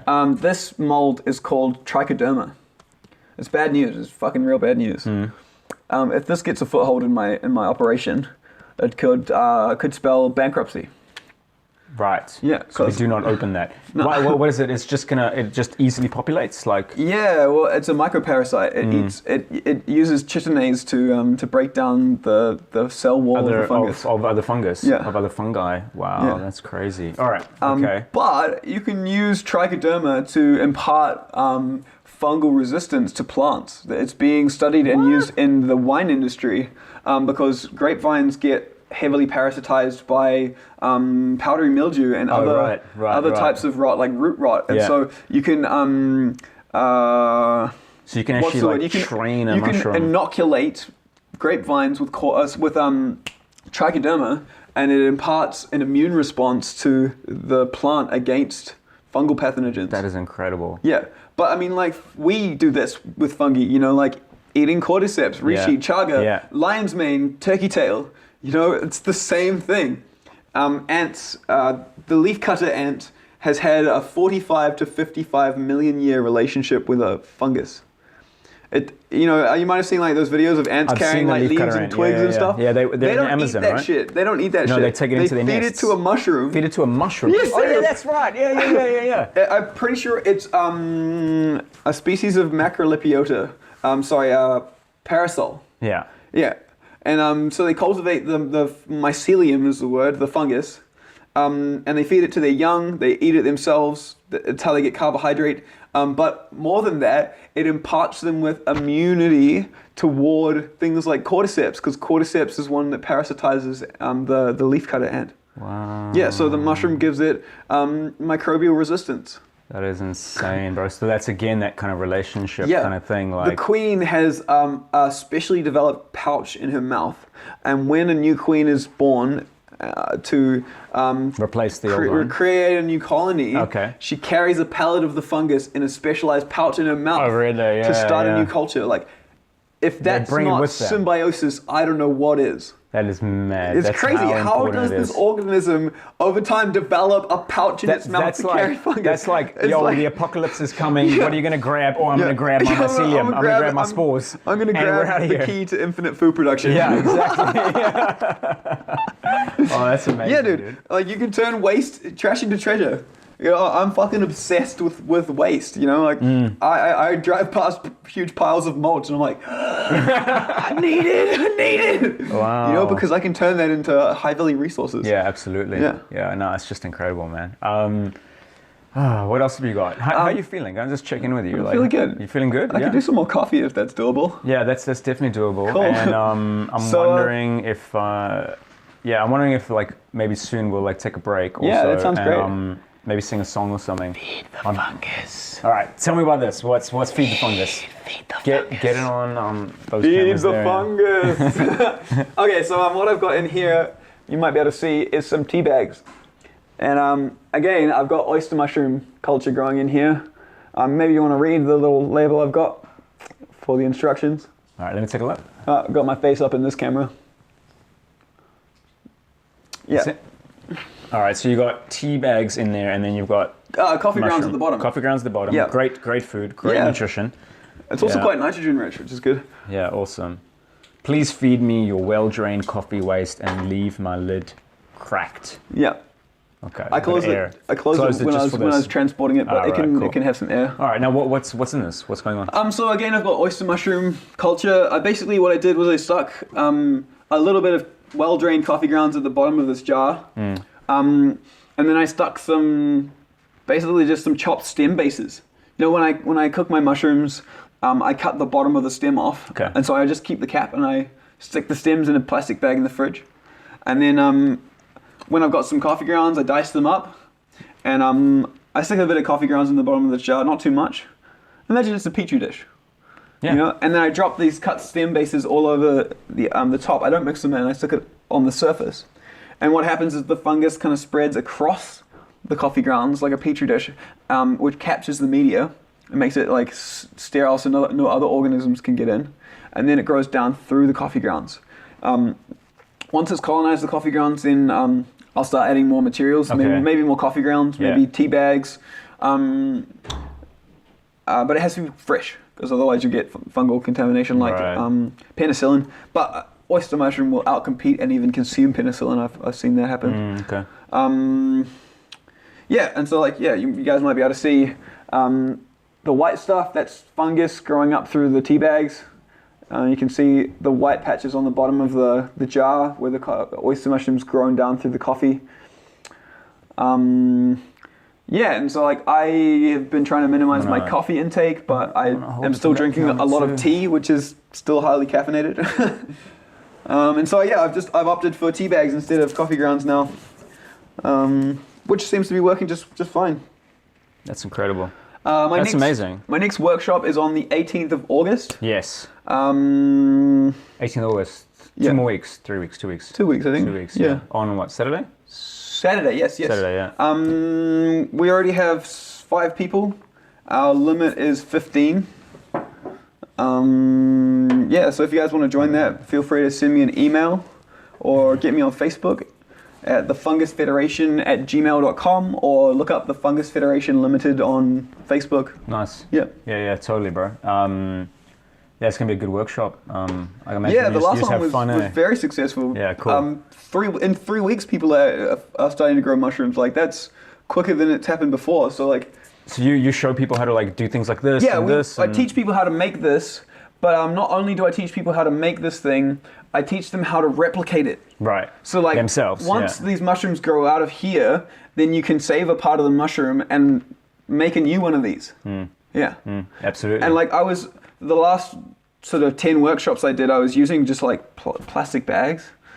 But man, I could not stomach putting any more single-use plastic out into the environment. This is reusable. So I designed this so that it can be reused, and it's a much more effective fruiting structure than a plastic bag, because a plastic bag is quite flimsy and it gets holes in it and stuff. So it's much more prone to contamination too. And basically I also say to people if you can't be bothered doing it yourself, send us back the container and That's we'll awesome, give bro. you a We'll- discount on your next culture. We And sell. use it for someone else. Yeah, I mean, we sell these cultures. If you don't want to come to the workshop, we sell them for $30. You can contact us on Facebook. Yeah. And you can this is literally ready to grow. Like you can stick this on your kitchen bench, and in like a week and a half, you have fully grown mushrooms that you can cook and share with your friends. Crazy. Yeah. Yeah. After you like keep it in the dark and let it populate, Yeah. and blah blah, and then you can just, and then it'll. Yeah, absolutely. Wow. So as I say, if you guys want to join my workshop, hit me at the Fungus Federation Limited on Facebook or thefungusfederation@gmail.com. Nice, bro. Yeah, awesome. We'll make sure this is like edited Awesome. in the next few days, and then get the word out. By the way, D says, haha, hey, it's Dan from Comedy Club. Oh, what's up? It's D, I was the girl sitting next to you. Buzzy, you guys know each other. Aidan, come teach me guitar. Yeah. Oh, that's Yeah. Dee. What's up, Dee? That's the girl from. But it's cool. That's the girl. I met her at the comedy club Yeah. last week. She does Chinese medicine, huh? Does she? She seems really interesting. Yeah, I've She been seems very trying to interesting. like make a time to go and teach her guitar. Small world. Yeah, like I've moved house 6 times this year. 6 times in 6 months. That's way too many times. That's too many man. times, bro. I did it 4 times in like 2.5 years, and it was also like that was too much. I don't know what you've been doing. Oh It's my fucking god. crazy. Just You settled now though, right? You're in where you Katikati? No, we've moved to Bethel's now. Oh, that was last week, wasn't it? Yeah. Right. So like that's why I'm finding it hard to like get through with all my commitments. After this, I've got to go straight to band practice, and then I've got to go home and do my course. Because I'm studying a business course because, as I say, I run the Fungus Federation, and I'm not actually that skilled as a businessman. I can grow shit pretty good, but I'm not very good at growing a business. So I'm studying that course, and then tomorrow I've got two That's gigs, awesome, by the two way. gigs in one day. Really, tomorrow? Where are you playing? I'm playing at Love Bucket from 7 till 8, and then I'm playing at the Portland Public House from 10:30 until 12. Wow. Yeah, and I've had like 3 practices with the band. Because we're all so busy and like my life's just such chaos. So D, I really want to come and teach you guitar. You're usually available on Wednesdays, Thursdays, and Fridays. And I'm usually available on like Mondays and Thursdays. Right. But yeah, I've been really busy. But super man, keen. I Super was toying like last year. I was toying with a 10-day week. Yeah. So like I create my own 10-day calendar because I just felt like 7 days as a cycle was just too compressed. It's too compressed. Because it's like before I know it, it's Monday again. And Monday shit's got to happen on a Monday, Because and then as I say, I'm self-unemployed. unemployed. I'm unemployed. I'm trying to start. I'm trying. I have started this company. It is making money, but it's hard to like feel like you're actually succeeding. No, I know, because it's just, it's like, so I try to do the 10-day thing, and it's really hard because no one else is doing the 10-day thing. Yeah. So like, well, I'm on that buzz, dude. Definitely. Right, okay, you and I, we can stick to like a 10-day calendar, like and then I can be like, yo, let's meet on day 9. It's really nice to have people that are on the same or similar kind of time frame to you as well, because like, I work weekends, and like the end of the week, I kind of work like Tuesday, Wednesday, Thursday, Friday, Saturday, Sunday, or I sleep Sunday, and then like Monday is my weekend. Yeah, it's weird. I don't have a weekend. I just noticed that like on certain days more of my friends are available. So like Saturday and Sunday, that's the day that the parties happen. Yeah. But like for me, it's just another day. For me, it's a job. The sun's shining. To be honest, because I'm also a singer-songwriter, and so like engaging with people is part of my job. How long have you been gigging for? 10 years. Yeah? Yeah. So you're how old are you now? 21? 27. 27, so 17 you started. Yeah. Like, were you out of high school by then already? Yeah, I dropped out when I was 17. Yeah. And I didn't finish level 3, but I went to work at McDonald's for 6 months. But hey, actually, while you started singing and songwriting. Yeah, that's when I was really getting into it. But actually, working at McDonald's was one of the best things that ever happened to me. Okay. They were such a family. I hated the job, but so did everybody else that worked there. And so we just totally took the piss. But they had a really good team spirit. We were always like, every weekend we'd party together. All the managers would come get fucked up with us. I remember this one time where I found out that I could stick a pickle on my palm and slap my wrist like that, and it would seamlessly transition onto the roof. On the roof? Yeah, just like stick straight to the roof. So gross, and so like I could like fire them around the place. And so every time the manager walked past, I'd like fire a pickle and stick it on his back. And so like sticky pickles. Yeah, Are they eventually I designed had to, like 10 or 15 pickles stuck to his back. So every time he turned around, the customers would piss themselves laughing. And eventually he caught on to it, but he didn't tell me off. He just cracked up. Oh, that is hilarious. But frankly, working at McDonald's got me all of the subsequent jobs that I've had, and I've only had maybe like 3 jobs in my life. Okay. You know, and I've only worked at them for like at most a year. So I worked for this light store, and then I worked for so I worked for a lamp store, and then I worked for a light bulb company called the Light Bulb Man. I see that transition. I learned way more about light bulbs than I ever wanted to know. Did you learn about the light bulb conspiracy? No, I didn't. You know about that? No, I don't. Oh, it's a conspiracy. I don't know if it's true or not, but like there's a documentary about it that all the light bulb companies got together at some point because light bulbs used to last like a lifetime. Yeah. And then they got together and they were like, yo, if we all agree to make our light bulbs last like a few months or a year or whatever, we can sell more light bulbs. So they all like got together and conspired to do that. I mean, and now we got shitty light bulbs. Sense. Like that's what industry does. Economically, yeah, that's what it is. Yeah. You know, it makes more sense to make things that are what's the word? It's called planned obsolescence. That's the word I was looking for. Yeah, you're right. Planned obsolescence. Yeah, it's kind of crazy. Yeah. So hang on. So where were we? So I worked at a light bulb store, and then oh shit. Trying to reconnect. Reconnecting. Due to poor wireless connection, your video has been paused. And then I ended up working for. I studied horticulture. Yeah. Amenities horticulture.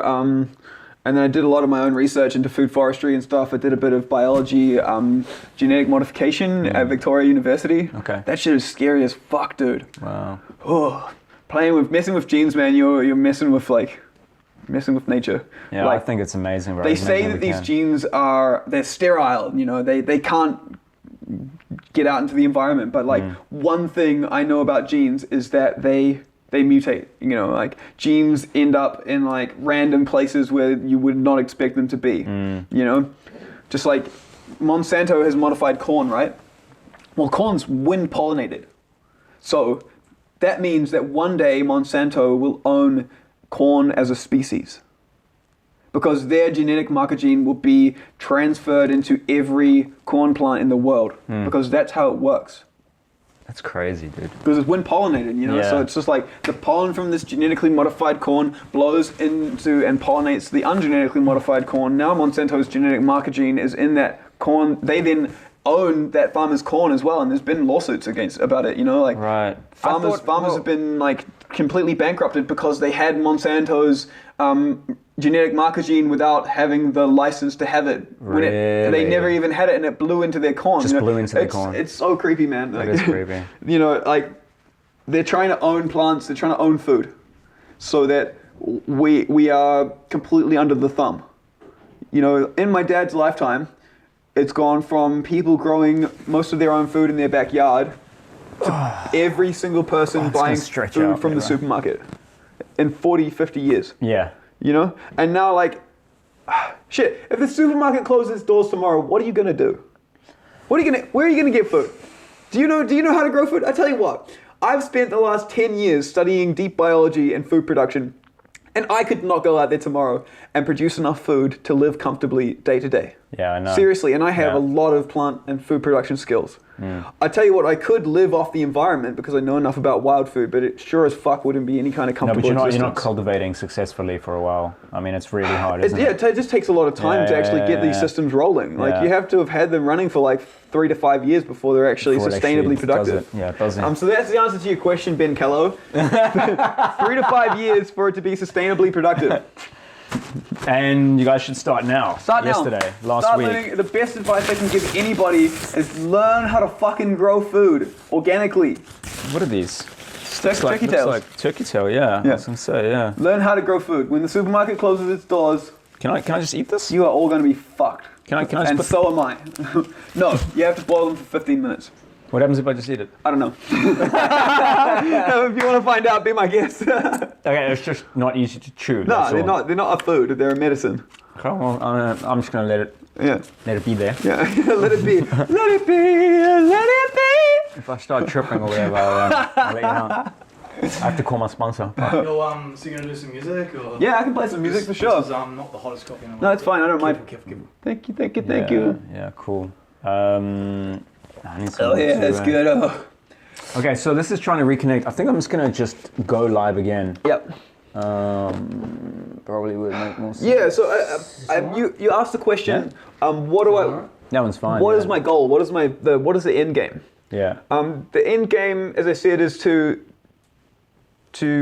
I really want to engage the government and call them out on this fucking bovine agriculture bullshit that's destroying our land. Yeah. You know, I want to create a large-scale, reputable company that can approach the government and basically say, this shit is fucked up, here's the solution. You know, this will, it'll solve nutrient runoff problems, it'll solve erosion problems, it'll solve water toxicity problems, and also create jobs and infinitely available food. But I guess the thing is, these massive companies don't want infinitely available, free, good quality food because they want to control us. Yeah, but I feel like times are changing. I feel like people are starting to really wake up now, and I think we're getting closer to a time in history where it's easy to implement these things. I think it's just getting easier and easier and easier every second. Yeah. Like that's how I feel, you know, like, because we're all waking up. I mean, like, if you look at movements, just left, right, and center, bro. Like we're I don't know if you saw Kiwi Burn has got tickets coming out next Saturday. Yeah. And it's next Saturday? I think it's next Saturday, yeah, the 12th or something. It's going to be the biggest Kiwi Burn ever. You know? If you guys ever been to Kiwi Burn, get in now, because the tickets sell out in like 5 minutes or less. You got to have your finger on that trigger. Yeah, it'll be the best experience of your life. I've been there 5 times in a row, and it's something I wouldn't miss for the world. No, me neither. Oh my God. It's life-changing. It is life-changing, so connecting. Yeah, it's incredible. And then the people you meet there, the ideas, the creativity, and I feel like for me it's the forward thinking, you know, stuff. And no pressure to play yet. That's cool. I'm happy to play. But if you want to strum and stuff, like this one here is running out of storage space. Oh, really? Which is a live feed for Aidan's community. So I just thought like maybe you could do a song now if you want. Another one later. You know what? I need to take a pee. Like if you want to play for everyone, that'd be awesome. Sounds great. Okay, cool. Okay. Okay, you got the coffee, let me take some stuff away. I might just keep that glass of water. Alright. Chuck it on the table over here. Cool. I'm just gonna declip my shit. Hey, so I just want to say a really big thank you to everybody for tuning in and supporting us here. Easier. This is like a first time for all of us.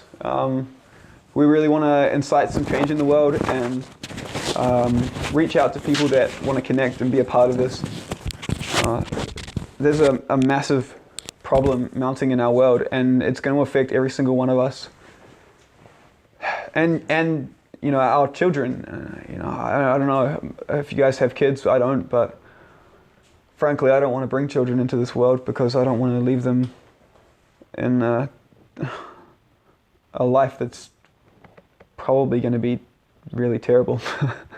So I mean, I guess we're in a position, all of us now, to do something about this. But if we wait any longer, then, you know, once you jump off the cliff, you can't fly back.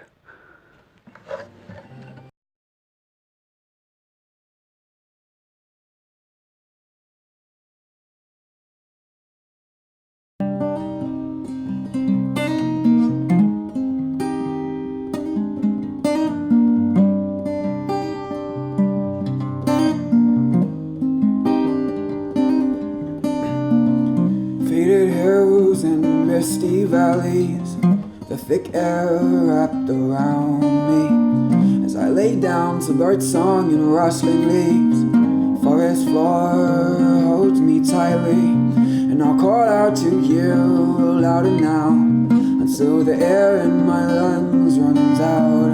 And I'll call out to you louder now, but you can't hear me 'cause you're 6 feet underground.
Not even my bones, oh no.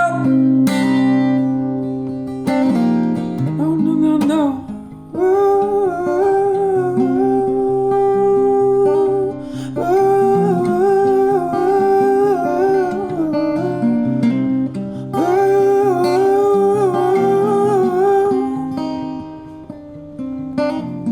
Yes, so we've all but lost our souls. Corruption and greed will destroy us all. We've all but lost our souls. Well, I feel the disharmony as it grows. Oh, so tell me, what do you control? Channel on your TV, the volume on your stereo. No, you control nothing at all, no, nothing at all, nothing at all. La, la, la. Nothing in this life I own, nothing in this life I own, nothing in this life I own. No, no, no, no, no, no, no, no, nothing in this life I own, no. Nothing in this life I own. No, nothing in this life I own. This I know, not even my bones, not even my bones. Oh no, just let it all go, let it all go, let it all go, let it all go, just let it all go.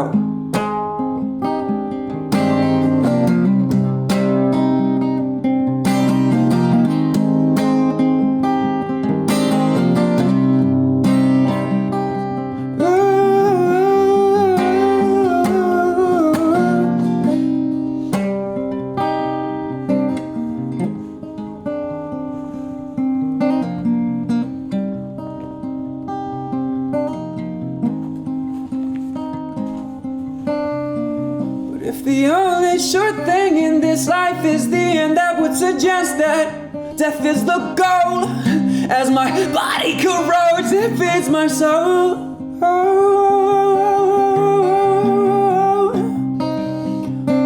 It feeds my soul. Nothing in this life I own. No. Nothing in this life I own. Nothing in this life I own, no. Nothing in this life I own. Nothing in this life I own, this I know, not even my bones, not even my bones, oh no. Well, I'll leave it all behind when I return home, home, home, home, home, home.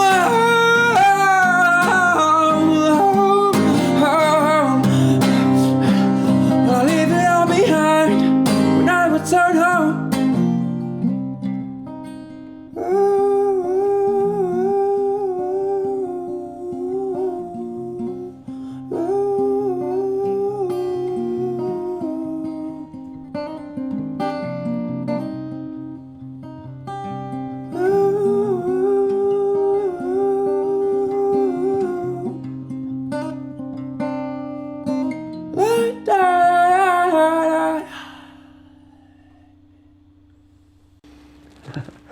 Yo.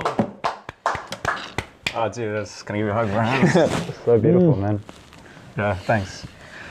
Hey, I just want to say, guys, like, I really appreciate this opportunity. You know, like, I find it really hard talking about myself, especially just into a camera. Yeah. But like, it's a real pleasure to have someone that's genuinely interested in what I have to say, and also has really interesting things to say as well. To like have a conversation and be able to share it with people, and also have them engage, and you know, like, you can also take some of the responsibility for answering questions and mediating. Right. Like, it makes a really big difference, you know. It makes me feel like less of an egotistical asshole just talking about myself all the time. You're so not, man. You're so not, you know, like. But I mean, what I'm saying is, it's hard to actually to put that online when you're just talking to yourself and into the internet, you know, like the internet humans that are just like lurking in the background. No, this is really awesome.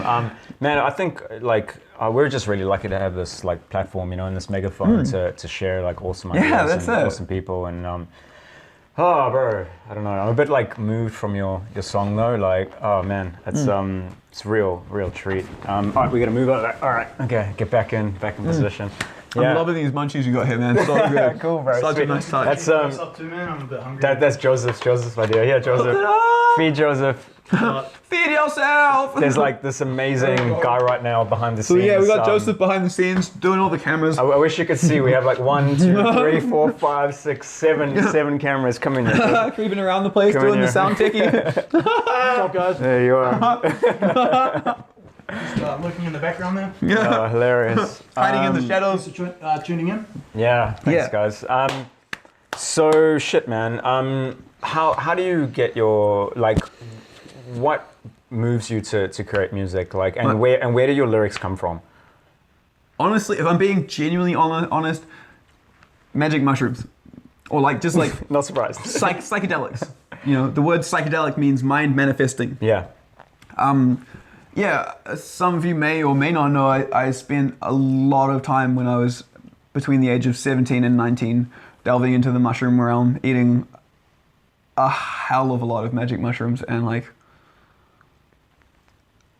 yeah, ridiculous amounts, man, like, fuck. I guess with this substance, it's an extremely safe substance.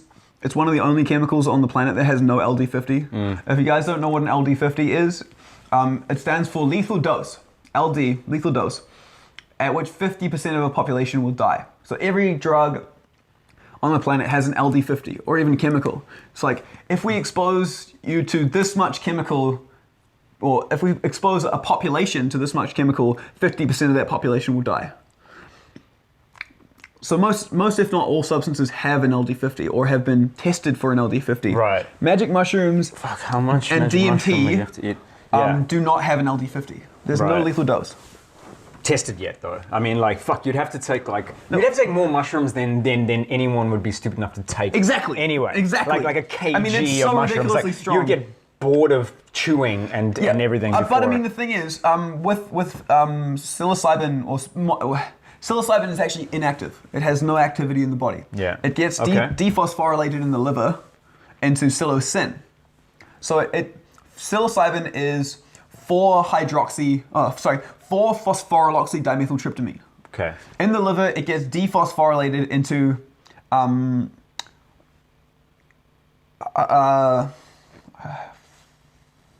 it gets dephosphorylated Into DMT, basically. 4-hydroxydimethyltryptamine. Okay, all right. Which is active. It's psilocin. Yeah. Basically, it looks identical to serotonin. So if I were to draw serotonin, imagine like an aromatic ring, and it's got like a bond coming off it like this. It's got like, The hydroxy bond of serotonin is bound at the 5 point. The hydroxy bond of psilocin is bound at the 4 point. But it's almost identical other than that shift. If you look at the molecular structure, Yeah, if you look at the molecular structure. Okay. So, in the body, psilocin, which is the active metabolite, replaces or negates the action of serotonin in the brain. Basically, it turns off your serotonin and acts in place of it. And therefore, you get amazing lyrics on songs. What it does, I mean, we were talking about this earlier in the podcast or the broadcast about going into that beta state, I think they call it, where like, you know, where I said they were given like answer this question, which one do you want? Which one's better? Now do this math equation. Puts you into a beta state. It lowers the activity of the central nervous system. So that's the same with mushrooms. It puts you into like a wakeful dream. What it does is it lowers the activity of the central nervous system, which shuts down a whole bunch of the functions of the ego, which serves to separate and categorize things. It serves to protect you, of course, but it can also be very easily misguided because of that compartmentalization. Right. And that's how our society is structured, is to misguide the ego. Well, we identify with that as being real. Yeah. Yeah. And so like when people take mushrooms, they often experience this sense of everything being one. It's because the veil of the ego is decreased, and because also that chatter in the brain stops or it quietens. You can hear that small, quiet voice of reason, your intuition, a lot more loudly. So you used mushrooms, and I guess like had some sort of like spiritual connection or understanding, or like. Well, I went through a lot of traumatic experiences as a youth. Right.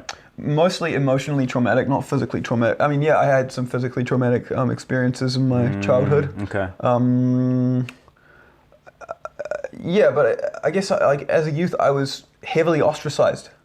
I was diagnosed when I was 6 years old with high-end ADHD and autism, and I was medicated on 60 milligrams of Ritalin per day until I was 13, from the age of 6 years old to 13. Wow. Have any of you ever taken Ritalin? Like one I've taken Ritalin. I've snorted Ritalin. It's fucking once. strong shit. So 60 milligrams per day is It's a lot. Well, what's the normal dose? Like 30 or 40 or something? What's one pill? one pill's 10 milligrams. So you on 6 pills? 6 pills, yeah. 6 pills a day. That's a lot. Yep. Right. Yeah. Okay. So like also I was given an addiction by the pharmaceutical industries, and like it's no wonder I became a chronic cannabis addict when because I came off the medication when I was 13, and I started smoking cannabis chronically when I was 13.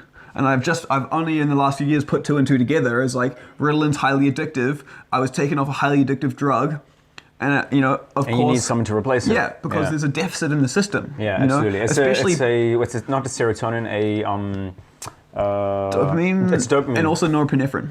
Yeah, right. Adrenaline. Yeah, that's actually what's happening. Yeah. Yeah. And so like magic mushrooms, I can honestly say have served the hugest benefit in my life. Like for healing. For healing, more than anything else. Yeah. I will not endorse any other substance other than maybe ayahuasca. Which is still DMT. Yeah, isn't it? it is, but that's not the. I mean, DMT is the key chemical component. But if you talk to any shaman, they will tell you that that's not what it is. It's the spirit that comes in. So like I believe Albert Hoffman was the first to isolate psilocybin and psilocin, and he put it into a pill and took it back to the shaman that gave him the mushrooms, and the shaman took the pill, and they were like, yeah, okay, great. Where's the soul? It has no soul. Yeah, it has no intelligence, like higher intelligence. Yeah. When you refine things, you decrease the essential life force, the essential life energy or essence. Like if I eat straight wheat, or not that you can because it's got a lot of chemicals in it that stop you from digesting it. But just say I could, I would get if I ate it fresh, I would get the most essential life force or essential life energy from it. When I refine it into flour and then bread. It has a fraction of that essential life energy. No, I totally get it. I mean, I've done a couple of ayahuasca ceremonies, and and I only would do mushrooms ceremonially. Yeah. Like I can't take those kind of things recreationally anymore. I took it heavily recreationally when I was between 17 and 19 because at the time I was taking a fair amount of LSD, and then my friends introduced me to magic mushrooms that I could pick any day of the week for free and take, That's when you were living south? Like I was living in Wellington. Yeah. And so like I could have, I could take LSD any day of the week for free. Not that mushrooms are anything like LSD, but the experience can be similar. Thanks, bro. Appreciate it. Where's your water bottle, bro? My water bottle's in the car. And my silver water bottle's just I here? used it for both you guys. Okay. I've got tap water. My silver water bottle? Yeah, well, I used it for you guys. Oh, okay. Did you get a hit of vitamin C? Did you taste it? No, it's cool. Oh, wait, it's fine. And so like, Yeah, I was just like taking them willy-nilly. Like, I seriously abused them. When you were like 17 to 19? Yeah. Right. Sometimes I would dose twice a day, 3 times a day even. Right. So like to be able to do that, you have to be taking a ridiculous amount of mushrooms because like your threshold for dose is once every 2 days. And do you build a threshold? Does mushrooms you build tolerance to it like that. Really? There's an enzyme in your stomach called monoamine oxidase. Yeah, MAOI. No, that's the inhibitor. That's inhibitor. So MAO is monoamine oxidase. Psilocin is a monoamine. Okay. DMT. Yeah. So it's derived from tryptophan. Right. Oh, is that why you have to like? That's why they take ayahuasca and mix it with the things with MAOI inhibitors to actually make it kick. There you go. Because if you take DMT orally without an enzyme inhibitor, it would have no effect whatsoever on your system. Yeah. Yep. And so this is why mushrooms and DMT are very, very safe substances, is because you have enzymes in your body that are so ridiculously effective at breaking it down. And you also build tolerance to it like immediately. You can't like if you take like a dose and then you're like damn, I didn't get enough. You'd have to take 3 times the amount that you took before to get higher. Crazy, right? Yeah. But you were taking it. It sounds like to escape, really. Yes, absolutely. Absolutely, yeah. Yeah, man. And then so you were taking it recreationally. Same with cannabis. You're taking it recreationally. Then at some point you transition into. Well, man, I just had like bad trip after bad trip after bad trip, but I kept doing it.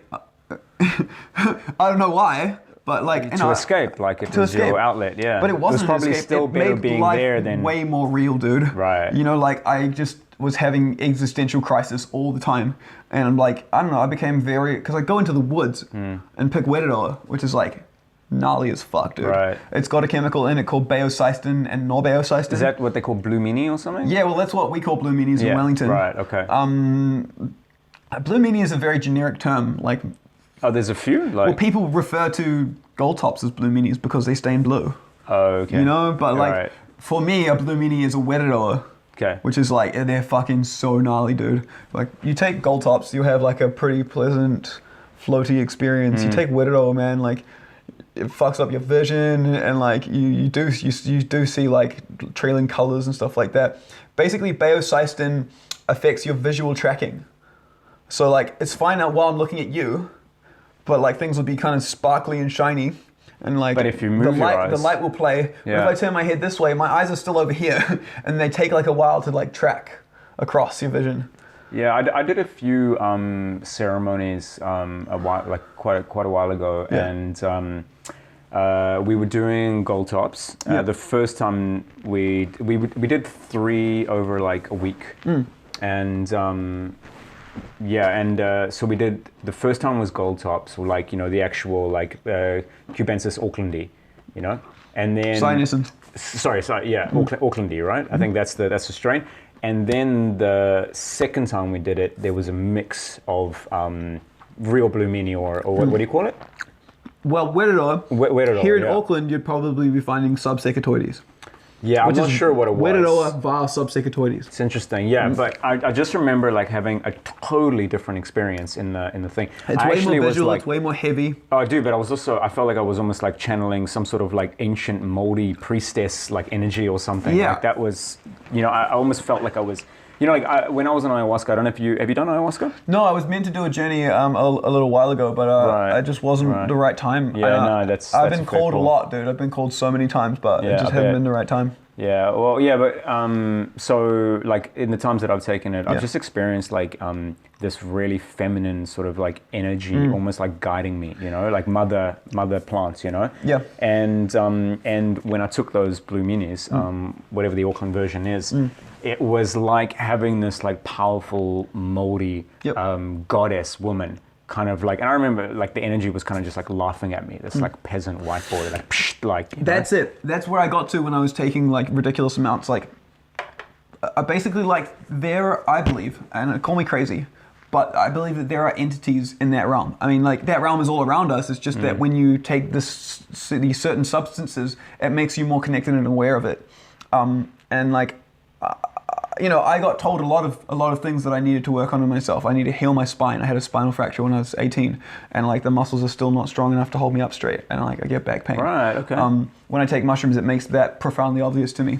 Also, when I was heavily using mushrooms, I mean, I had so many people, like my parents, tell me to stop smoking cannabis, but the first time that I really got the message to stop smoking cannabis was when I was on mushrooms. The mushroom was like, you have to stop doing this. You know, and that's in me. Was that recently? No. This was years ago when I was like 18, right, 19. You already got the message back then. Yeah. Wow. Yeah, it's only now that I've actually integrated it and I see. You know, and so like, yeah, when you take mushrooms, you stay in this world and they come to you.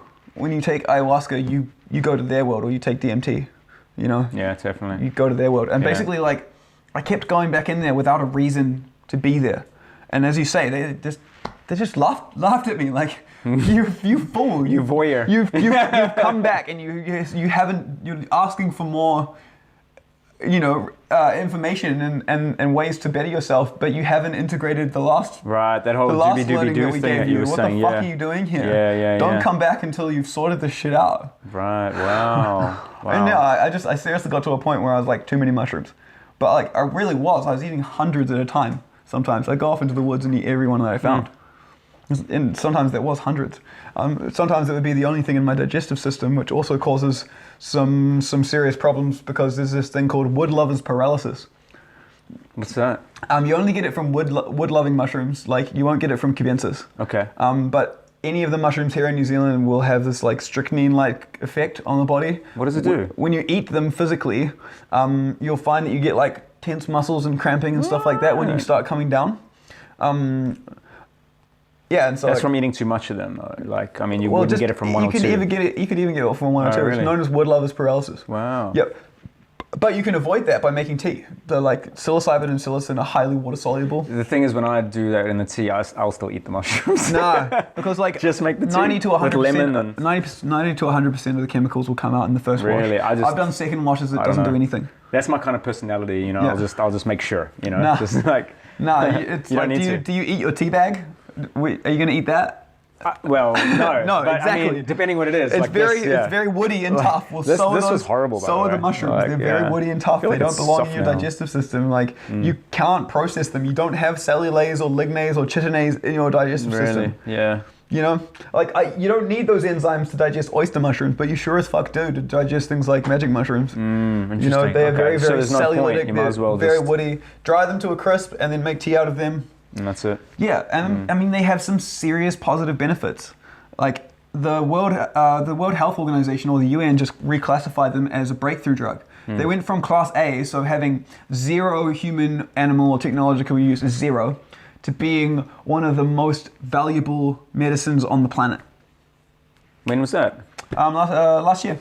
Really? Yep. Yeah, there's a lot of Denver's research just legalized happening magic now. mushrooms. Oakland. That's right. Yeah, Oakland that's right. has just legalized all natural psychedelics.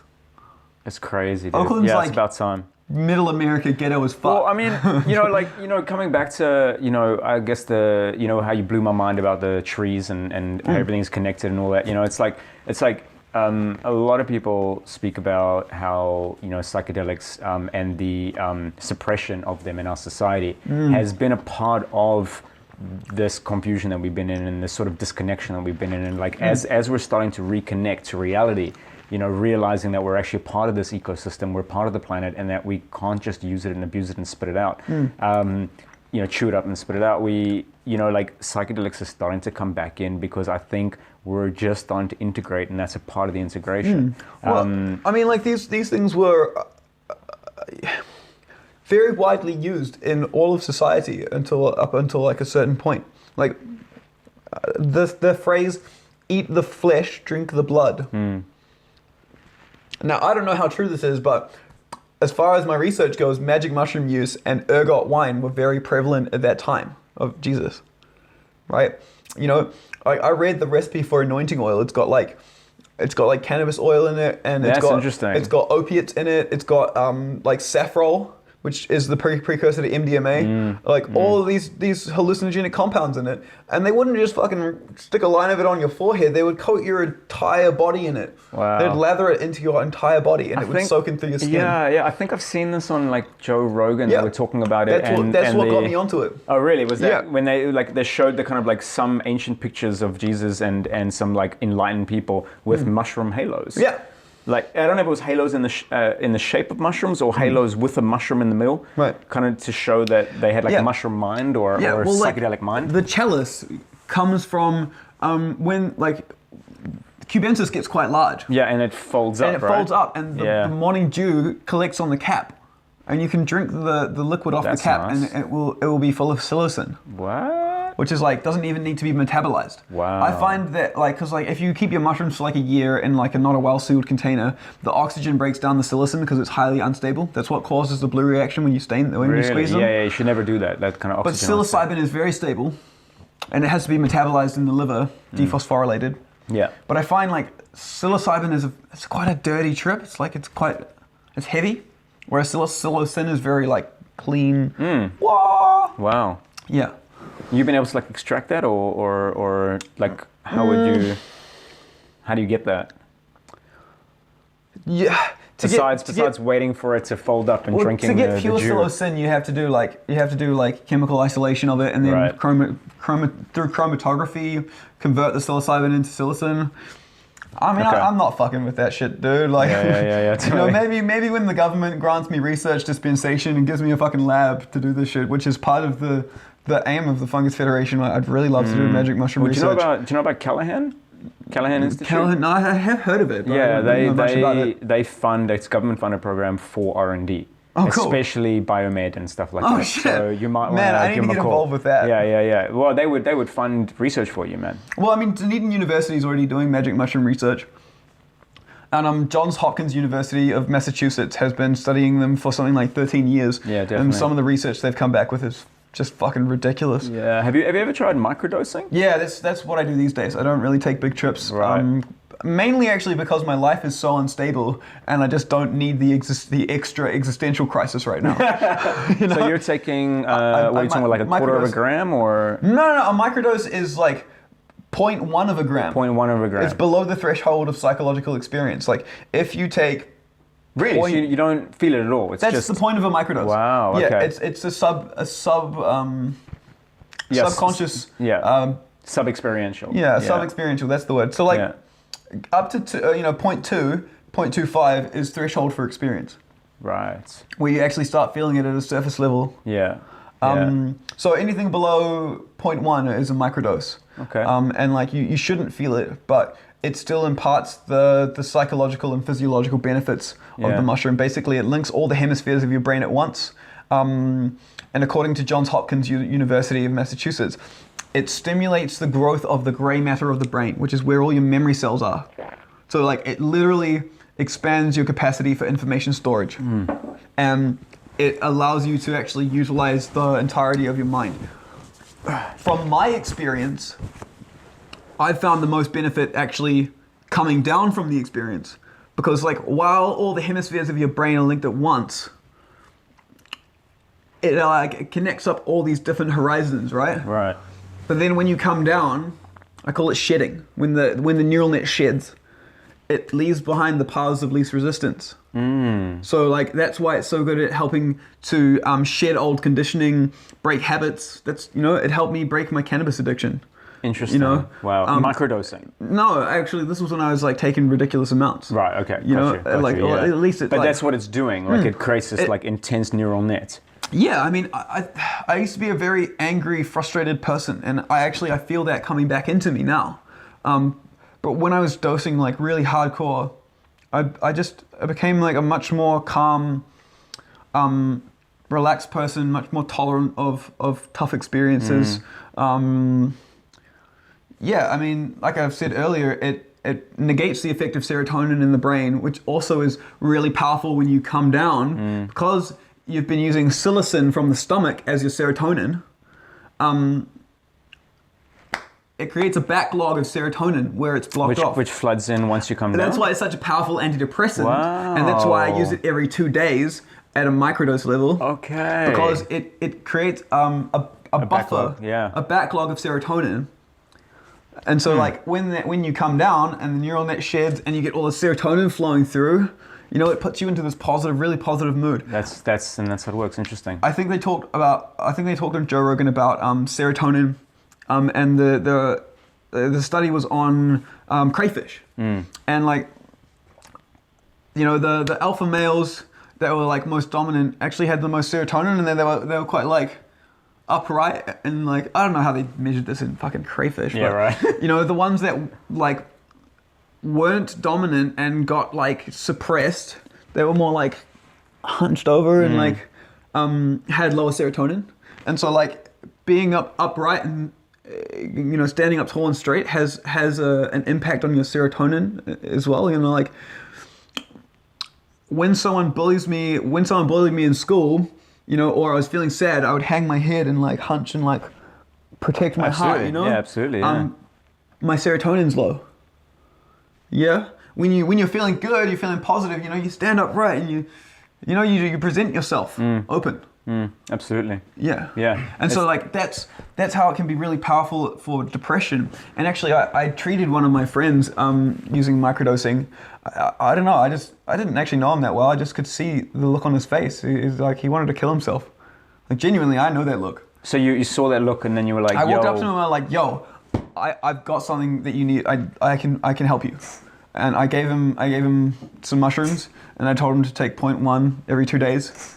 And a month later, he came back to me and he was fucking radiant, like had this huge grin on his face. And he came up to me and he grabbed me. He's like, "You fucking saved my life." And he attributes his results just from the microdosing. Microdosing. Wow, crazy. What kind of effects are you experiencing from microdosing?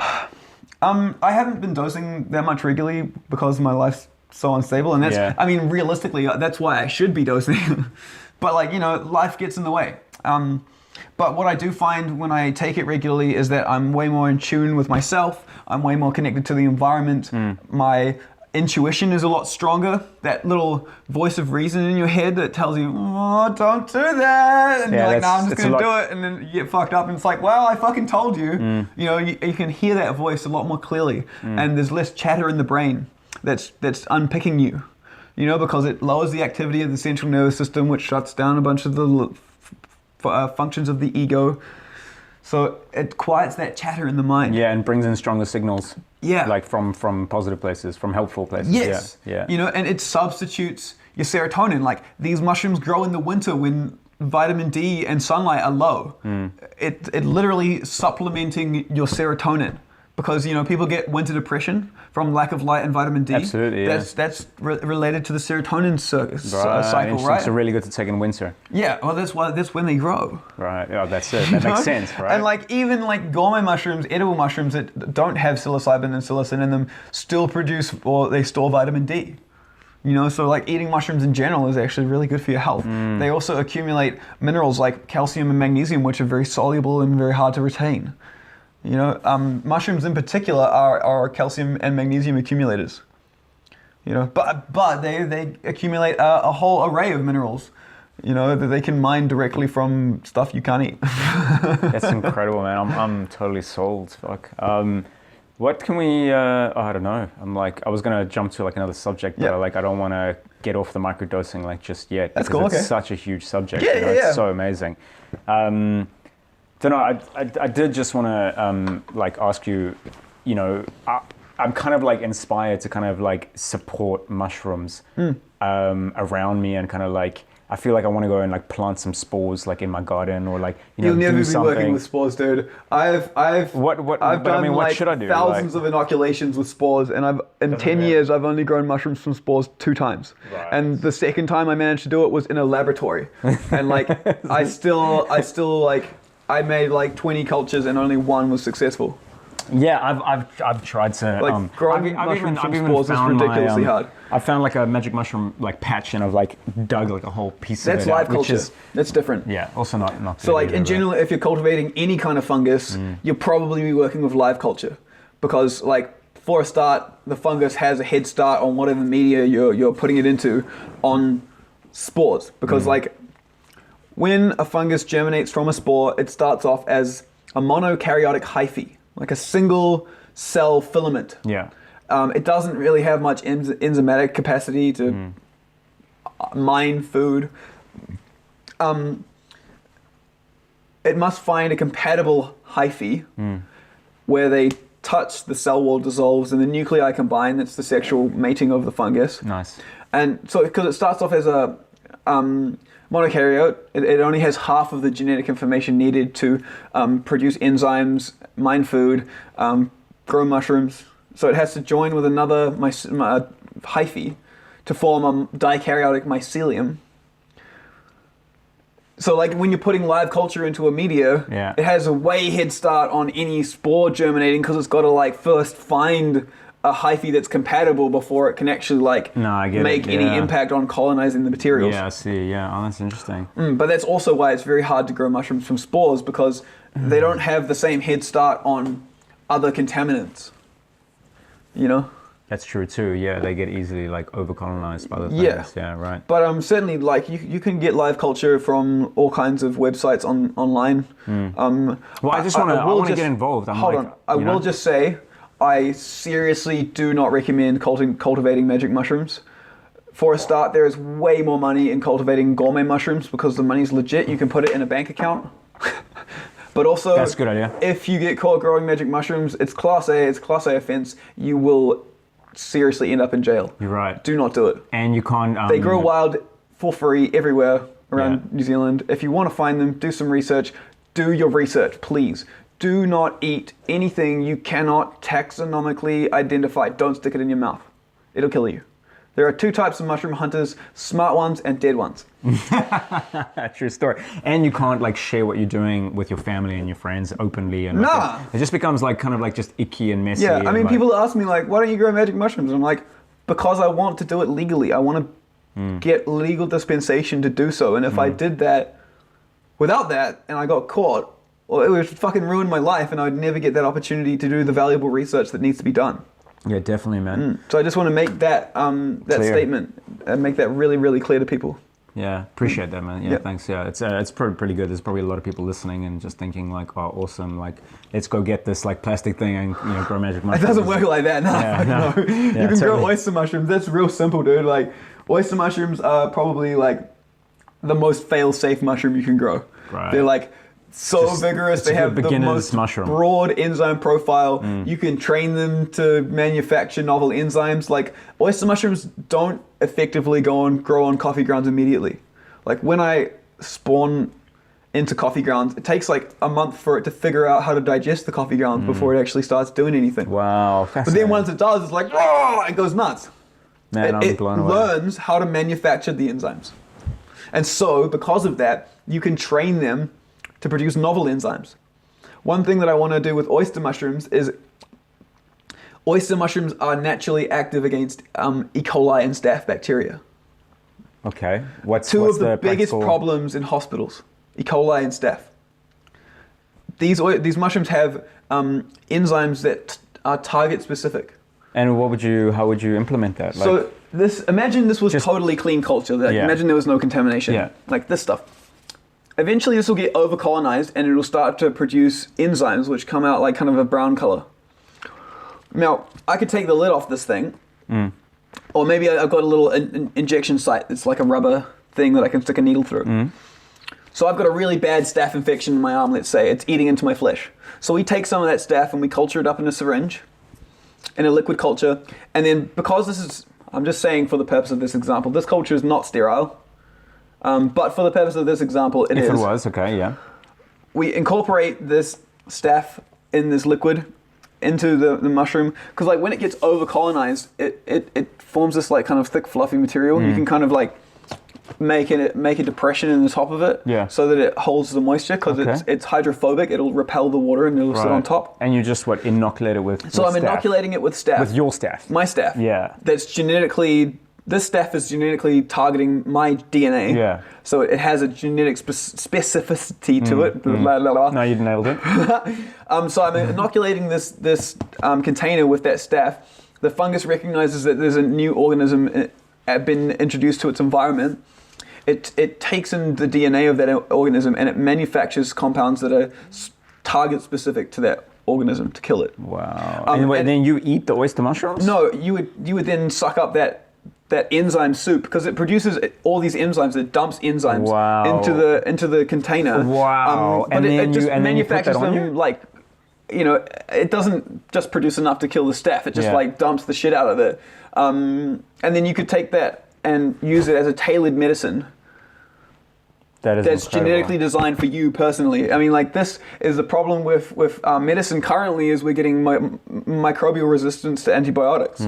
We have to be producing target-specific, genetic-specific antibiotics. Like, penicillin is the main antibiotic used. Penicillin is a fungus that grows on your bread. You know that blue-green mold that you find growing on your bread sometimes? Yeah. That's penicillin. That's where the chemical penicillin was originally isolated from. It's an antibiotic for humans. Yeah, totally. Oyster mushrooms do the same. Like, so do shiitake. They have, like, that's incredible. Antimicrobial properties. Wow, you know? they're so usable, man. Yeah, where's those That's turkey tails crazy. gone? The what? The turkey tail sack. Oh, here. So in this bag here, I have some wild harvested turkey tails. Now, I'll pull some up for you guys to have a look at. Woo! Smorgasbord, oh yeah. So this is what they look like. I don't know if you can properly see. That's the underside of them, they're white. Yeah. They kind of look like a turkey's tail. They're kind of unmistakable. Gobble, gobble, gobble. So these mushrooms have a polysaccharide in them, a long chain sugar. And supposedly, according to the information I've read, that that polysaccharide has the ability to stimulate T cell function, which is your one of the most critical parts of your immune system.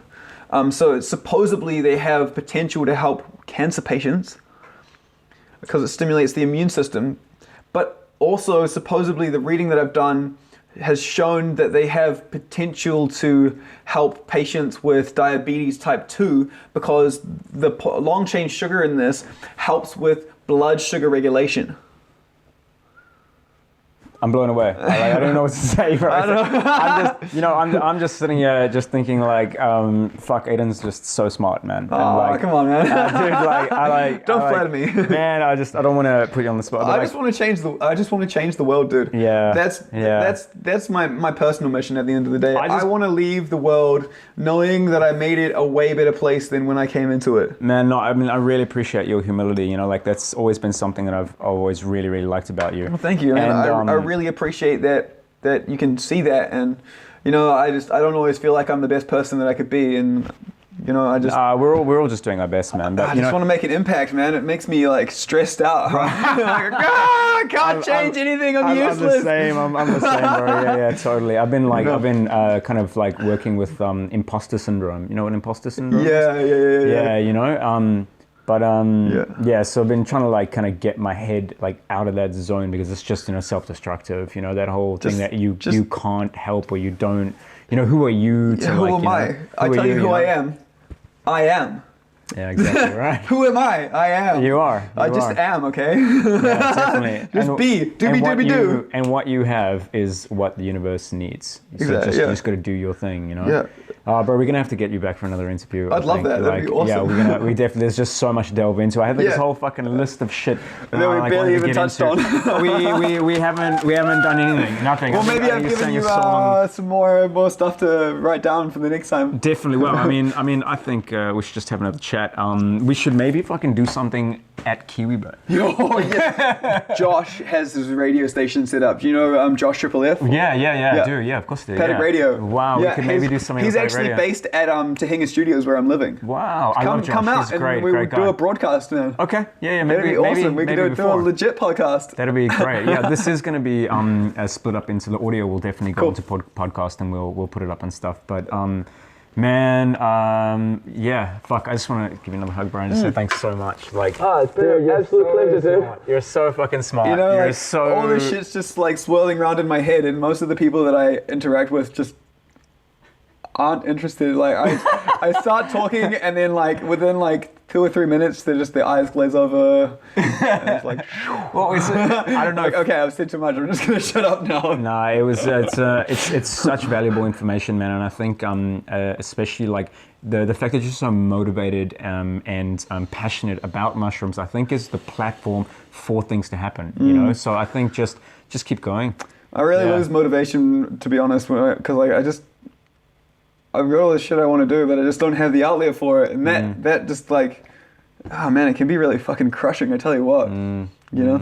Well, you're doing that business course. That's definitely going to help you. And As they say in Israel, slowly. yeah, slowly. Oh man, no, you're doing great things. I feel like, you know, at the very least, we should catch up with you like every year so that we can just be like, what's happening now in the Federation? Like, whoa, you know? And, man, I want to work a bit more closely with you guys than that, to be honest. Yeah, definitely. No, we will. I mean, like, we got to get on that cordyceps hustle, man. Cordyceps I've been trying to find. I just haven't got out in the woods enough, man. I unwittingly took a photo of a native cordyceps because it just caught my attention, and I was like, what the fuck is this? And it was in Wellington. As soon as you have your first batch, we're going to grind it up and put it into capsules and get it out there. So as soon as you're ready. Find it, but I need a lab to isolate it. I don't have a lab, so I got to I got to build a lab. Who has a lab? If anybody out there has a lab that Aidan can borrow for like a week, let us know.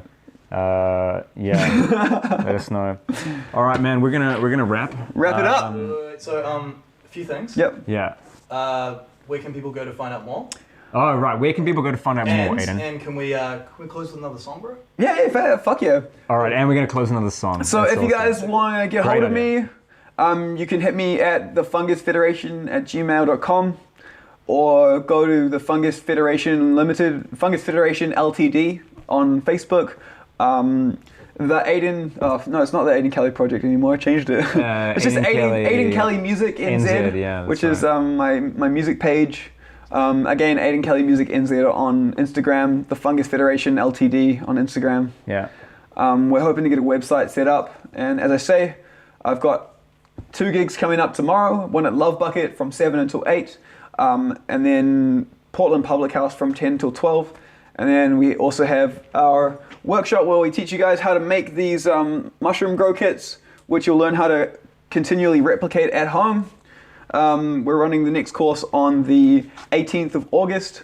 We run them monthly, so get in contact with us, send us an email, hit us on Facebook, and get at us. Thanks so much for having me, guys. This has been an amazing platform.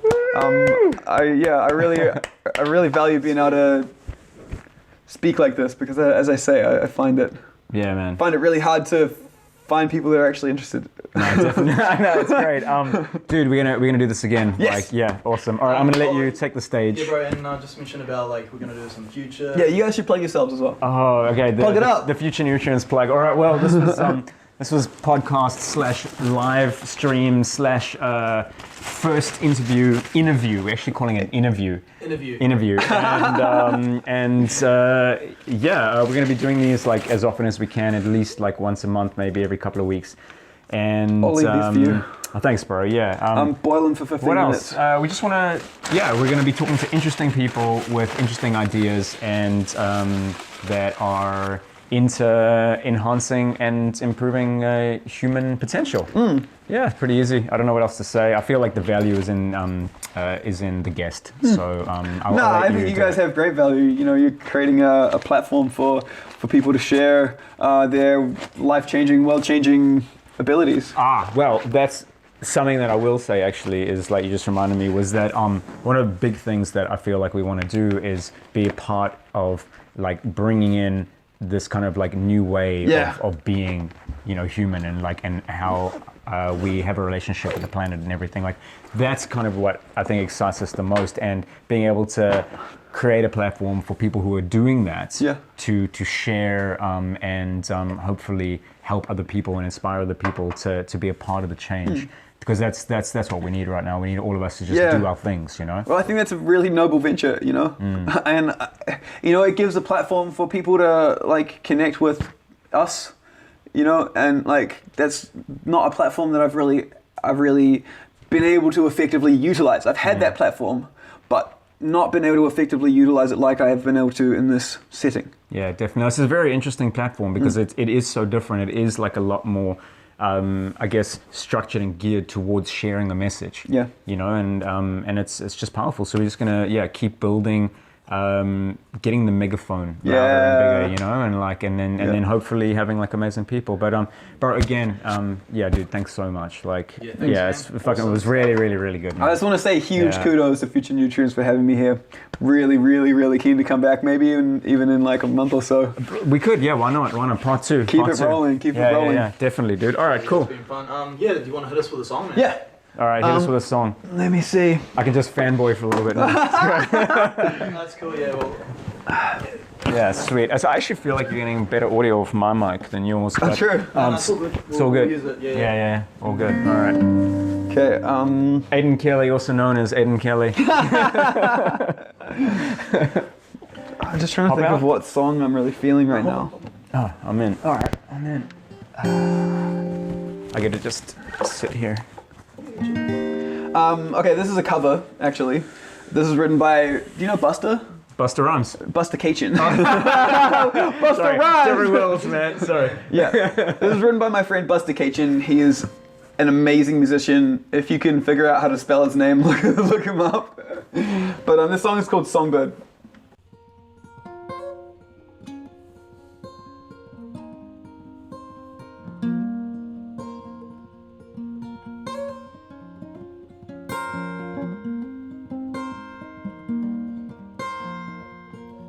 He was water, fell in love with the ocean. Wanted to feel the oxygen burning in his lungs. And I don't know what I'll become,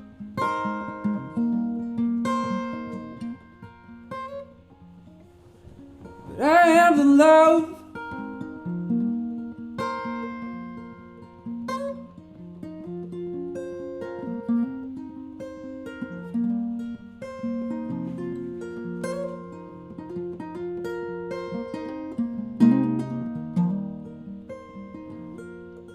She was fire, burned him up with emotion. Oh, she did.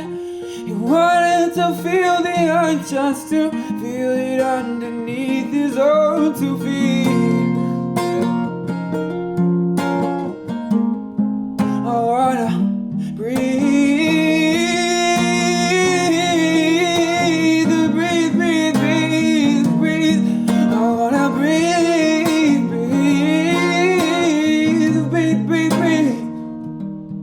But he sang, I am the love, I am the love. I am the love, the love. Well, I am the love that the world it don't have enough of. And I am the poison that's coursing in my blood. And it's a crying shame that the world it knows my name. Like a river running free, or a song about you dressed in flames.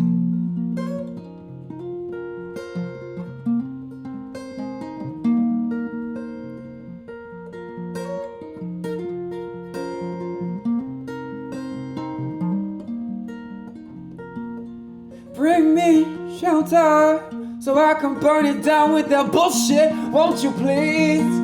But I can't blame the jester for all the dirty tricks she pulled on me. No, no, no, no, no, no.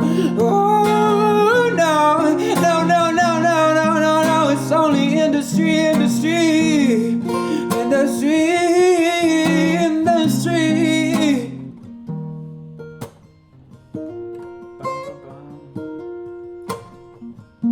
But she sang, I am the love, the love, love, love, love, love, love, love.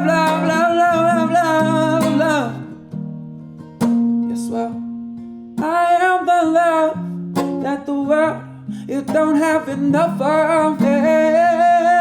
I am the poison that's coursing in my blood, and it's a crying shame that the world it knows my name. Yeah, like a river running free, running free, running free. Oh, a songbird dressed in flames, dressed in flames. in flames, dressed in flames. Dressed in flames, dressed in flames.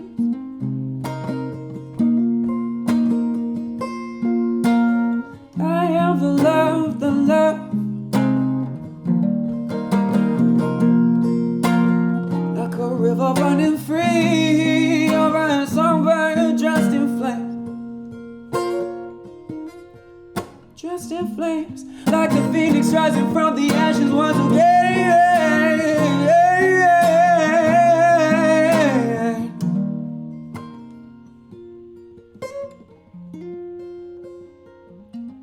I am the love, the love. I am the love. I am the love that the world, I know it has more than enough of. Well, we're made of the stuff. Oh, there goes my string. And it ain't no crying shame that the world, it will one day know my name.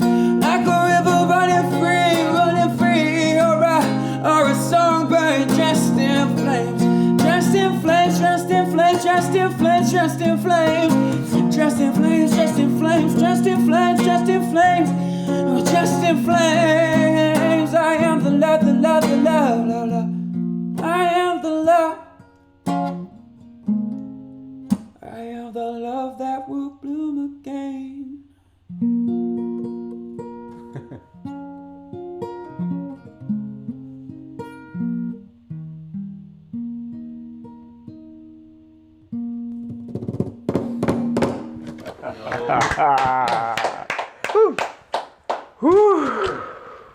That's Aidan it. out. Aidan out. Signing off. Come here, bro. All right! I love the future!